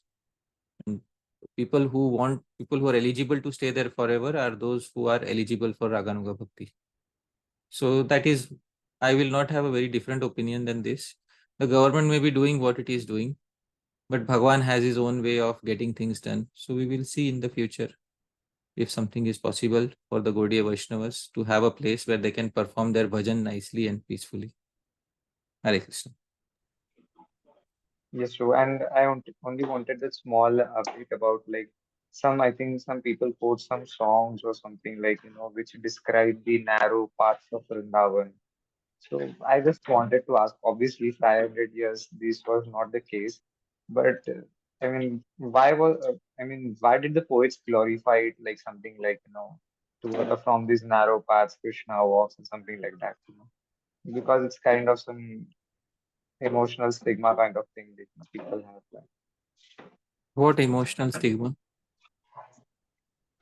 In the sense, like actually, the temples, actually, the roads are very narrow. So I think there are some songs or something like, which describe that, the roads to the Vrindavan are very narrow and something like See, that. 5,000 And years it's ago, just the because temples were the not there. pollution. 5,000 years ago, were the temples there or were they not there? No, they weren't. They were Even I not. would say 500 years back. Even Yeah. 500 years back. Yeah, most of the temples were built in the past 1,000 years. So 5,000 years ago, if there were narrow lanes, the narrow lanes were there for the purpose of facilitating pastimes. So in Dan Lila, for example, in the tax pastime, the narrow lane is so that, Bhagwan Sri Krishna can obstruct the way of Srimati Radharani, and then there is a loving quarrel that takes place between both of them. That is the purpose of the narrow lane. make the narrow lane a standard, and then what is the purpose of the narrow lane? Everything has a purpose in the eternal Lila. Without that purpose, that particular object should not exist. So Siddhantically, we should know what things exist for what purpose, then it will be clear. Otherwise, it will just remain a sentiment without a Siddhantic understanding, which I am not very much in favor of. Yes, true. Now I can get a clear picture of what the poets are actually praying for. It's about Antya Lila. Yes. Dhanasana. Thank you. Thank you, Prabhuji. Next, we'll go to Ananda Sindhu Nitai Prabhu. Hare Krishna Prabhuji, and I was please accept my obeisances. Prabhuji, I have a small question that earlier days we used to visit Vrindavan 3 or 4 days, but now we stay in Mangalore, Prabhu. So here we don't have much association, senior devotees association. So one of the devotee from Mayapur, he suggested you have to go to Dham because a lot of Prabhupada disciples are there. So now is the right time you can go to Dham and take their association. And when we try going there, anyway, we have some option of work from home also. Can we utilize this and go there? And sometimes it is not favorable, even the work doing at Dham. So sometimes we feel why you should mix work and visiting Dham. So how should we take it? So Prabhuji, where you are staying, you're saying that there's not much sadhu sangha available there. And then some devotee encourage you to go to Dham and stay for a few days with the disciples of Srila Prabhupada and take association of them. If it is for a few days in a year, that is still justified. But if it is for a prolonged period of time, then it is something else. It's like, let's say 5 or 6 days in a year, that is justified. But if it is like every second weekend of the month, then that is something else. So sadhu sangha, when we get sadhu sangha, we will definitely, we should have appreciation of sadhus for that sadhu sangha. But sadhu sangha, we should know who is our particular bhajan guru. Like I may say, I will go and I'll have sadhu sangha, but with whom? That is the question. So we need to identify individuals who are our shiksha gurus, who are our bhajan gurus. They may be disciples, some particular disciple of Srila Prabhupada, or some other Vaishnava within the society. We need to identify a specific person who can guide us in our bhajan. And then for that, along with that person, we should try to associate and follow their instructions. And then they may tell us to also do some swadhyay or reading, self-study of certain literature. So we can do that when we are staying in our home outside Vrindavan, because swadhyay or self-study is also a very important part of our bhajan. So associating with a particular sadhu and swadhyay, self-study of the literature of the previous acharyas, and associating with the sadhus and swadhyay. Both these things need to happen. So even if you are outside Vrindavan, you can spend your time in doing swadhyay or self-study of the books of Srila Prabhupada and the previous acharyas, so that you can build the Vrindavan inside. And when there is opportunity available, you can go and associate with a particular sadhu who will guide you in the direction of progress. So that is what I would suggest. Even if you're not in Sri Vrindavan, your swadhyay should continue, because that will keep you always in touch with the Vrindavan that the Goswamis wanted to create. So I hope that answers your query to some degree of satisfaction. Definitely. Thank you so much, Prabhu. But the one thing is, whenever we come back from Vrindavan, we feel full energized, Prabhu. So for the next 1 month, we will have that. Yeah, because the mind is still there. The mind is still there. But how about keeping the mind always in Vrindavan? How will we do that? Maybe pastime, Lila. So that is through the literature of the acharyas. The one who immerses himself or herself in the literature of the acharyas, they will always find themselves within Sri Vrindavan. Like Srila Prabhupada, before he came to the West, for many years, he was at Radha Damodar temple. Was he simply staying at Radha Damodar temple and doing nothing, or was he doing something at that time? He was preparing his. Preparing means preparing in what way? Preparing his heart and mind for the service of his Guru. That's all right. Practically, how was he preparing his heart and mind? What was he doing every day? Swadhyaya, Bhajan. Obviously, he was studying the literature of Srila Baldev Vidyabhushan, Srila Rupa Goswami. He dedicated his Bhagavad Gita to Srila Baldev Vidyabhushan, who so wonderfully wrote Govinda Bhashya on Vedanta Sutra. Obviously, a lot of this literature was studied by Srila Prabhupada when he was at Radha Damodar temple. That is what we should also do, whether we are in Vrindavan or outside Vrindavan. The literature will always bring Vrindavan to us. So I would strongly suggest that, even if we stay in Vrindavan, we have to take the literature seriously. Outside Vrindavan also, we have to take the literature seriously. So why not take the literature seriously right now when we are outside Vrindavan? That's true. Thank you so much. Thank you. Thank you, Prabhuji. Thank you. We'll go to, okay, so I guess I have a question. Yeah. So Prabhuji, just from somewhere I have heard that this question stems from the fact that from the present day Govardhan seems a little far away from Sri Vrindavan, Dham and Yamuna ji.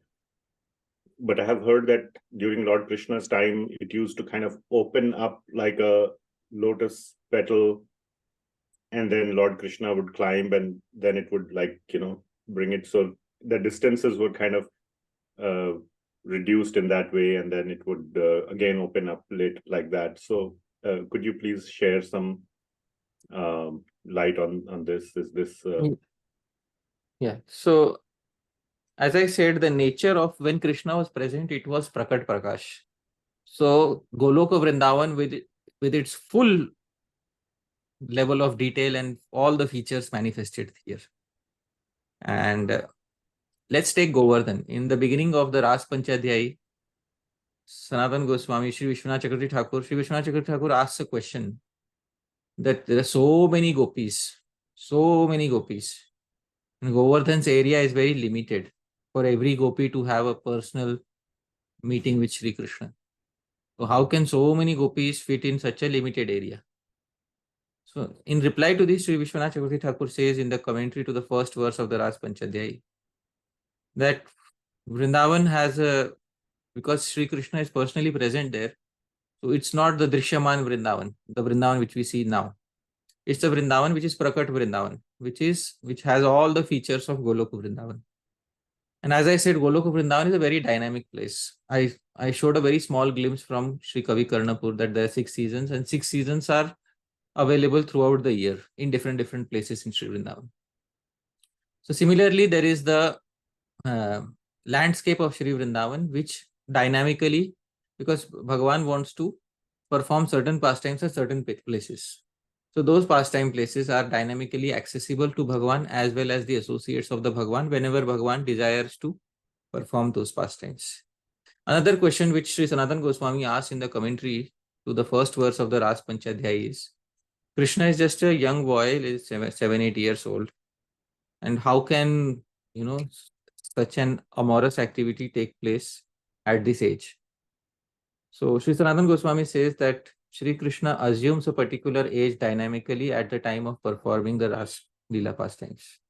That's where Sanatana Goswami describes that the spiritual world is actually a place which is beyond our particular conception of the material world. Because when we are staying in the material world, we are used to laws of physics and laws of biology, and all of these laws are like restrictions that have been placed on us. But Yogamaya has a free hand in removing any restrictions in order to facilitate the Lila. I mean, that is possible. That is only possible in a world which is fully dynamic, and that world is Goloka Vrindavan. So by giving these examples, if you have, I mean, if you have access to the commentaries on the first verse 10.29.1, you can go through these commentaries of Sri Vishwanath Chakravarti Thakur, Sri Jiva Goswami, etc. And you'll come to know the dynamic nature of the abode of Sri Vrindavan. So I'm giving you the reference, 10th canto, 29th chapter, first verse. You can see the commentaries and what the Acharyas have said. Thank you very much, Prabhuji. Wonderful. Thank you for that pointer as well. Thank you. Okay, so we do have some first time devotees, so we'll go to them first before we come for seconds. So please forgive. Sachindra Krishna Prabhu, please go ahead. Hare Krishna Prabhuji, Dandavat Pranams to you and all the Vaishnavas. My pranams.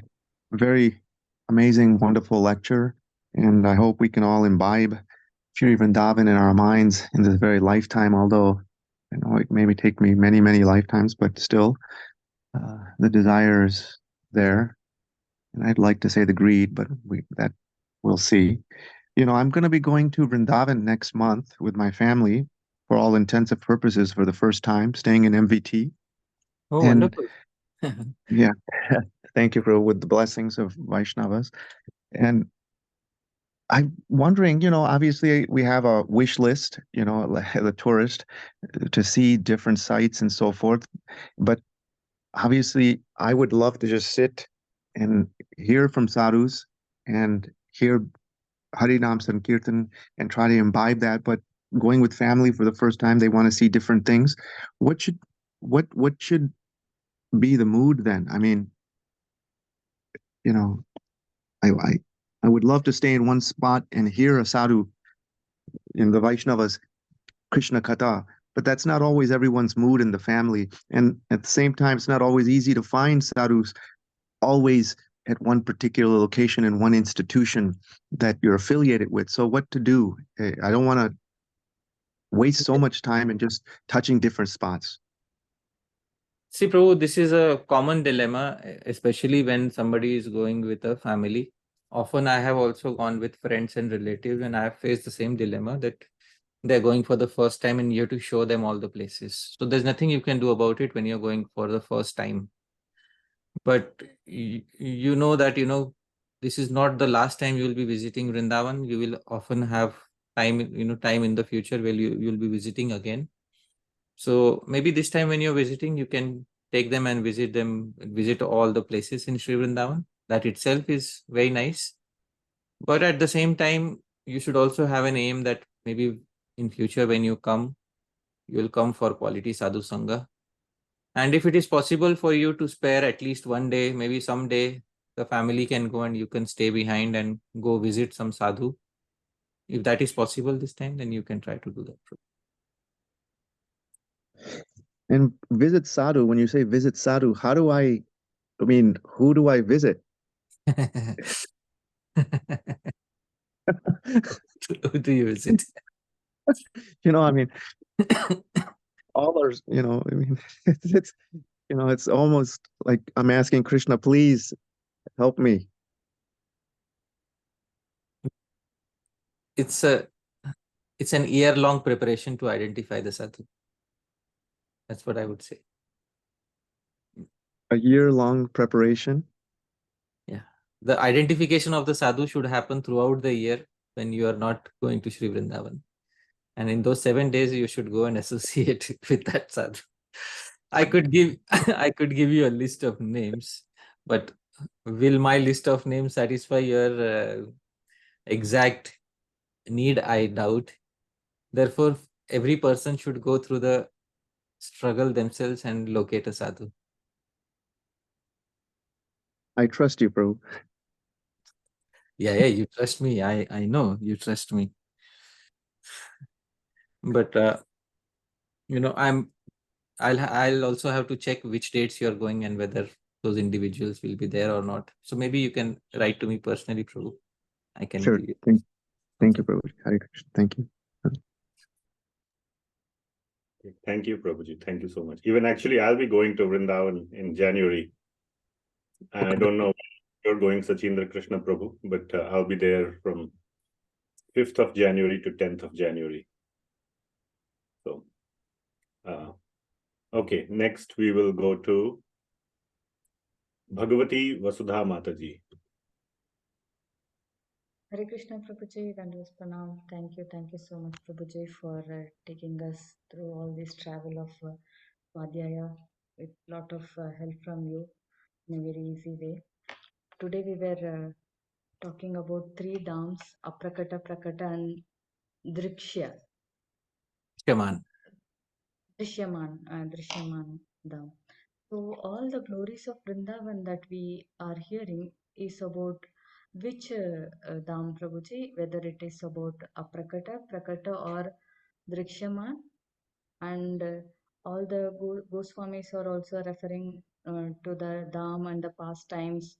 It is referring to which one, and if a devotee wants who is in a Raganuga wants to follow Vrajavasi and he wants to reside, he has to reside in which dham, in the even in its Bhava. You were referring about something Bhauma Vrindavan few classes before we reside in. So it should be of which dham, and how is then, if you, this is only what is existing now, is Drikshaman dham, how is it going to help? Mataji, there are many questions that you asked. I'll try to remember all of them and try to answer quickly. The first question you asked is which Vrindavan has been described by the Goswamis. The Goswamis have mainly described in their writings the Vrindavan that was there 5,000 years ago. That is the main Vrindavan that has been described by the Goswamis. Some aspect of that Vrindavan is still seen today. It is called Drishyaman Prakash. The term Prakash should not be forgotten. It's not Dham, it's Prakash. What we have today is a replica of the Dham. So what comes to the material world is a Prakash, a replica of the original Dham, Goloka Vrindavan. So what we see today is Drishyaman Prakash. But the Acharyas have written mainly about Prakat Prakash when Krishna was personally present 5,000 years ago. The pastimes that took place at that point of time, they have written mainly about that. Some aspects of that are seen even today because Drishyaman has some aspects of Prakat Prakash. So, but mainly they have written about the Dham as it was 5,000 years ago. This is what the main crux of the Acharya's writings has been. Those who wish to follow the path of Raganuga Bhakti should first and foremost have a guru. The guru will see if the disciple has lobha or not and will give instructions accordingly to the disciple and give a place of residence to the disciple. That is the answer to your query. Yes, Prabhu. Thank you so much. And you were also talking about like in the stage of Loba, the devotee will leave everything and run to Vraja. Did I say that? Yes, like the Loba means it will be in that stage that they will be leaving everything and the attraction will be so much that they will go to Dham. I doubt like renouncing everything. I doubt if I said anything like that. Okay, going to the renounce order like Babaji's and all are there. I never spoke anything like this. Param Karan Prabhu, do you remember speaking anything like that? I speaking? No, not connecting. Okay. Get the question. Okay. One who has lobha will follow the mood of an eternal Vrajavasi. That is what I have said in the previous talks. Will follow the mood of an eternal Vrajavasi. Eternal Vrajavasi is the term here. Eternal means an eternal associate of Sri Krishna. So that is what Raganuga Bhakti is about. That I have made it very clear in the previous sessions. All right. Okay. Thank you. Thank you. Okay, thank you, Prabhuji. We'll go back to Kamniya Krishna Prabhu. Hare Krishna Prabhuji, thank you so much, Prabhuji. I apologize if it is a wrong question on project, Prabhuji.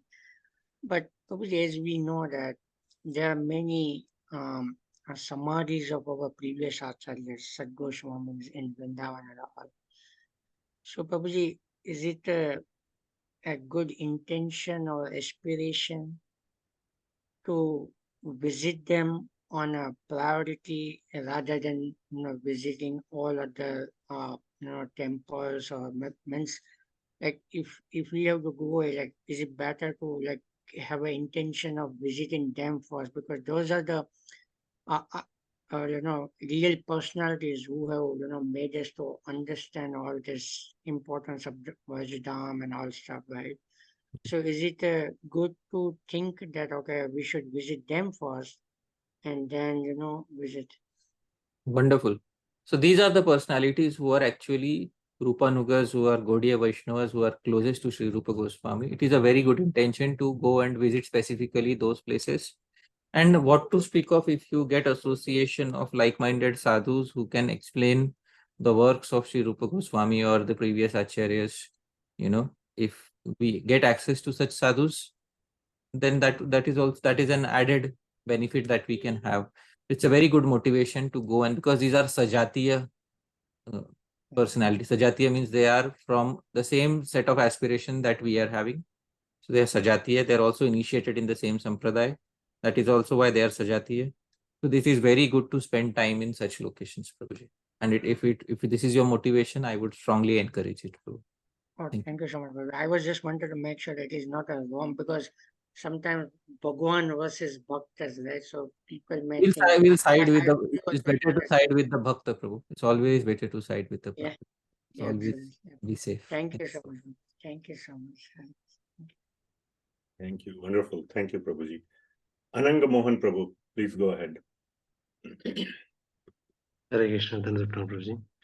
Prabhuji, my question is that in Mathura Mahatmya, there are a lot of verses regarding the Drishyaman Prakash. I'm not sure whether it is pertaining to Drishyaman Prakash, that if someone is not in doing any bhakti limbs, but just he is staying in Mathura or in Vrindavan, he is performing the limbs of bhakti, that is Mathura Vas. And the unlimited glories are described, that whether one is doing something or even taking bath, something like that, then he is doing bhakti, not the Raganuga bhakti, but he is doing bhakti, and he left the body in the Mathura Dham, he will get liberated and such things like that. So how can we understand that whether these are arthavad or whether these are real things? Yeah, many times I have these questions have been asked, and Rupa Goswami has made it clear in Bhakti Rasamrit Sindhu that there is a purpose to the Mahatmyas. In the Bhakti Rasamrit Sindhu, Rupa Goswami, there is a verse in the Bhakti Rasamrit Sindhu. I will find and share that verse.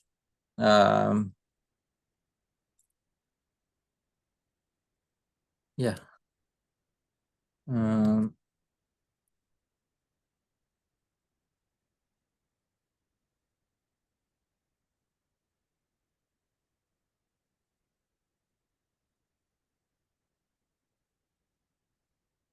Shudra phalam, you already told. Kesham chit kvachidanganam yat shudram shruyate phalam bahirmukha pravritya etat kintu mukhyam phalam rati. So Kesham chit kvachidanganam, some limbs of bhakti such as staying in Mathura, etc. Shudram phalam, you get some insignificant fruit, like you get liberated. Liberation is considered as an insignificant fruit for the Gaudiya Vaishnavas. Therefore, Rupa Goswami said Shudram phalam bahirmukha pravritya etat. Sri Mukunda Goswami says Vishainam api bhakto pravritti artham. Even for the materialists, to engage them in bhakti. Kintu mukhya phalam rati. But try to understand that the main result that you have to attain is rati, sthai bhav. Krishna prem. Gradually you have to attain. It is pointing in the same direction. Without attaining Krishna prem, everything else will become difficult. And for one who has rati, bhav or prema, bhav is the first stage of prema. Rati is a synonym for bhav, sthai bhav. Kintu mukhyam phalam rati. The entire effort of sadhana bhakti is so that you can attain bhava, the stage of bhava or rati. Once you attain that, your bhakti is, bhakti is perfected on attaining prema. So that is the main goal. And everything else is encouragement towards that. Please try to understand. So eventually we can say that these are not the factual statement, just to bring to the That also remote people. I will not say that, because if for a particular person it happens, then if it happens for a that particular, is if Bhagwan decides to make an exception, then we cannot say that those are incorrect. But it may not apply to all people in the exact same way. Some people, Bhagwan will immediately give the benefit.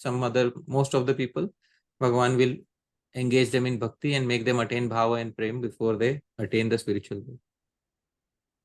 That is the answer to your query. Wonderful, Prabhuji. Thank you. Thank you for such explanation. Thank you, Prabhuji. We'll go to Omkar Prabhu. Hare Krishna, Prabhu, Pranam. Prabhuji, in some places I've heard, I don't have the references currently, but in some places I've heard that the Bhauma Vrindavan is glorified more than the actual Goloka Vrindavan. So I always had a difficulty in understanding this point.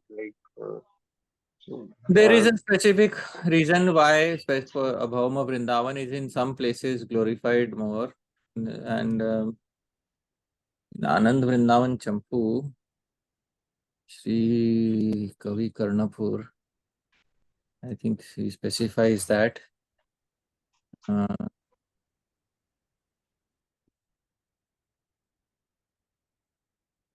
That there are two things which are happening in Bhauma Vrindavan Lila, which is the Krishna's childhood pastimes and his pastimes of killing the demons. And those are seen only in Bhauma Vrindavan. So Sri Kavi Karnapur in Ananda Vrindavan Champu says, Go Gopa Gopi Nikarair Vilaso Loke Pitasmin Bhavitum Kshameta Balyadi Lila Suranash Lile Lokam Vinanarhata Eva Shobham. So these two Leelas, Balyadi Lila, Asuranash Lila. These are the two Leelas that take place in Bhauma Vrindavan. Therefore, this Bhauma Vrindavan is special.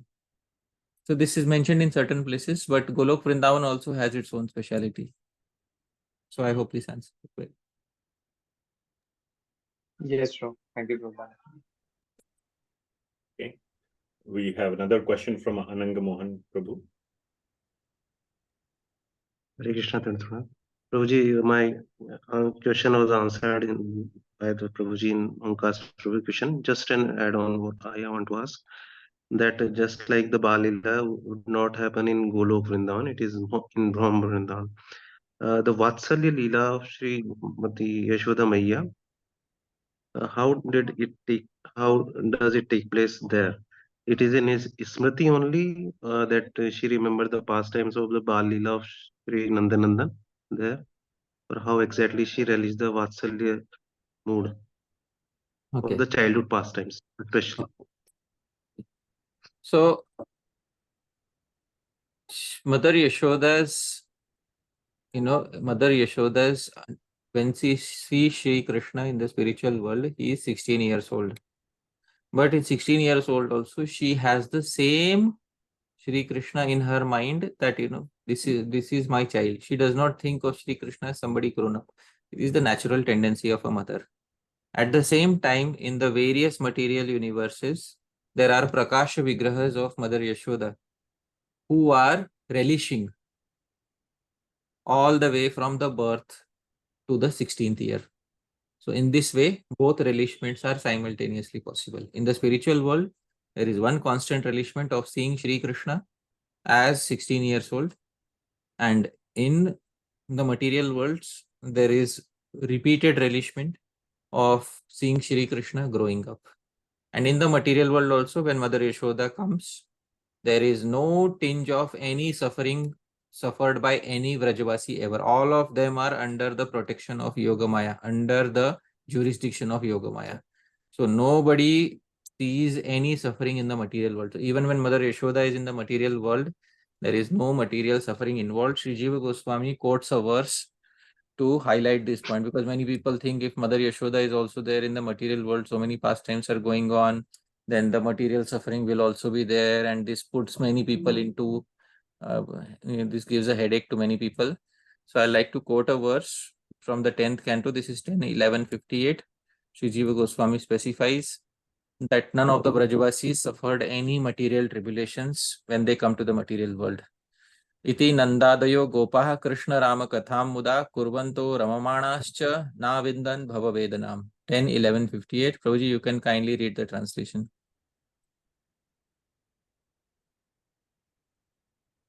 In this way, all the cowherd men, headed by Nanda Maharaj, enjoyed topics about the pastimes of Krishna and Balram with great transcendental pleasure, and they could not even perceive material tribulations.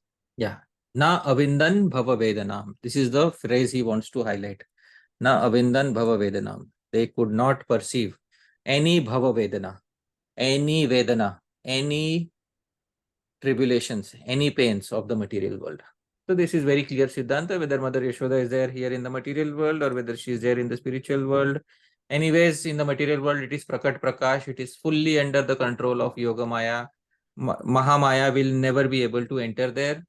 Therefore, it's as good as Goloka Vrindavan, with the added benefit of seeing Krishna grow up from an infant stage to the age of 16 years. So I hope that answers your query. Thank you, Prabhuji. Thank you very much. Thank you, Prabhuji. That brings us to the end of Q&A and a wonderful session on Sri Vrindavan Dham. So, Prabhuji, do you want to make a quick announcement about that scam thing so that people all right. So I would like to make an announcement. It seems that somebody a number from the United States, not from India, a number from the United States is impersonating my identity and asking people to join another Upadeshamritam group or something like that. Please know that we have one Upadeshamritam group on WhatsApp, and in that group I am present with my Indian number. This number will not change, will always remain there. All right. So anybody else who's asking you to join another Upadeshamritam group on any other number, please know that they may join, they may make you join another Upadeshamritam group, but they'll not be able to give you the same Upadeshamritam experience. All right. Maybe they'll ask you for money or something. It's the natural tendency of a living entity in the material world to seek money, and money we all should earn by just means, not by unjust means. Therefore, whosoever this person is, I do not know. I sincerely hope that Bhagavan blesses everybody, and if he has some desire for earning money, let him get money from Bhagavan through valid means, not through invalid means. So there is no harm in getting money, but let everybody earn money through valid means. And whosoever this person is impersonating me, whatever their desire is, let Bhagavan fulfill their desires in a valid manner, not in an invalid manner. So, dear devotees, the main point is, please be aware that there is only one Upadeshamritam group, and it will remain so till the end of the series. And you have my number in that particular group, and that number will remain as it is. All right. So I'm not going to give up on that number. No other, if somebody is contacting you in my name, please know that, it is not me, at least not for Upadeshamritam and not for anything else. And I will not contact you individually for asking any sort of money, because that is not the purpose that I individually contact you for that. That is not the purpose of this series. All right. So individually, nobody will be contacted for money. Please know this. If somebody is individually contacting you for money, they are most likely a scam. Thank you very much. Thank you, Prabhuji. Thank you. Thank you so much for spending so much time again with all of us and sharing so much Krishna Katha. Yeah, but I'd like to say one thing, that because when the series started, there was no, it started, this series will remain free for everybody. But there will be an opportunity for devotees who wish to do some contributions. If they want to contribute something, then there will be an opportunity to do that. But that will be specified in the video talks That will be specified in the one group which is there in Upadeshamritam. All right. But individually, you will not be contacted for any money whatsoever. Nothing, you are not expected to pay anything for the Upadeshamritam series. Nothing is expected from you. Even if you give 0, you can still have all the benefits of Upadeshamritam. But those who want to willingly contribute something, for them, in the 9th verse onwards, we will start specifying some things for those who willingly want to. And there is no pressure, absolutely. Even if you give nothing, all right, still you are as dear to me as somebody who gives something. No problem. All right. Thank you very much. Thank you. Thank you so much. And today, let us give our sincere appreciation as a show of our immense gratitude to Prabhuji for sharing these kathas, which is very, very, very rare and durlabh. So kindly unmute and express your sincere appreciation for. Eternally grateful to you, Prabhuji. Thank you so much, Prabhu. Rupa Goswami Prabhupada. Dandavat pranam. Thank you very much, Prabhuji. Hare Krishna. Thank you very much. Thank you. Hare Krishna Prabhuji, Shriman Hari Pasha Prabhuji ki jai. Rupa Goswami Prabhupada. Thank you so much. Thank you so much. Thank you so Hare much. Krishna Prabhuji. Hare Krishna Sriman Prabhuji. Hari So much. Hare Krishna. Srila Prabhupada. Hare Krishna. Thank you for making this moment as moment, Prabhuji. Hare Krishna. Thank you to Srila Rupa Goswami. Hare Krishna. Hare Krishna Prabhuji. My goodness. Radhe Radhe, Hare Krishna. Thank you. Radhe Radhe Prabhu. Radhe Radhe. Jai Radhe Thank you Shyam. so much Prabhu. Hare Jai Krishna. Radhe Shyam. Jai Radhe Shyam.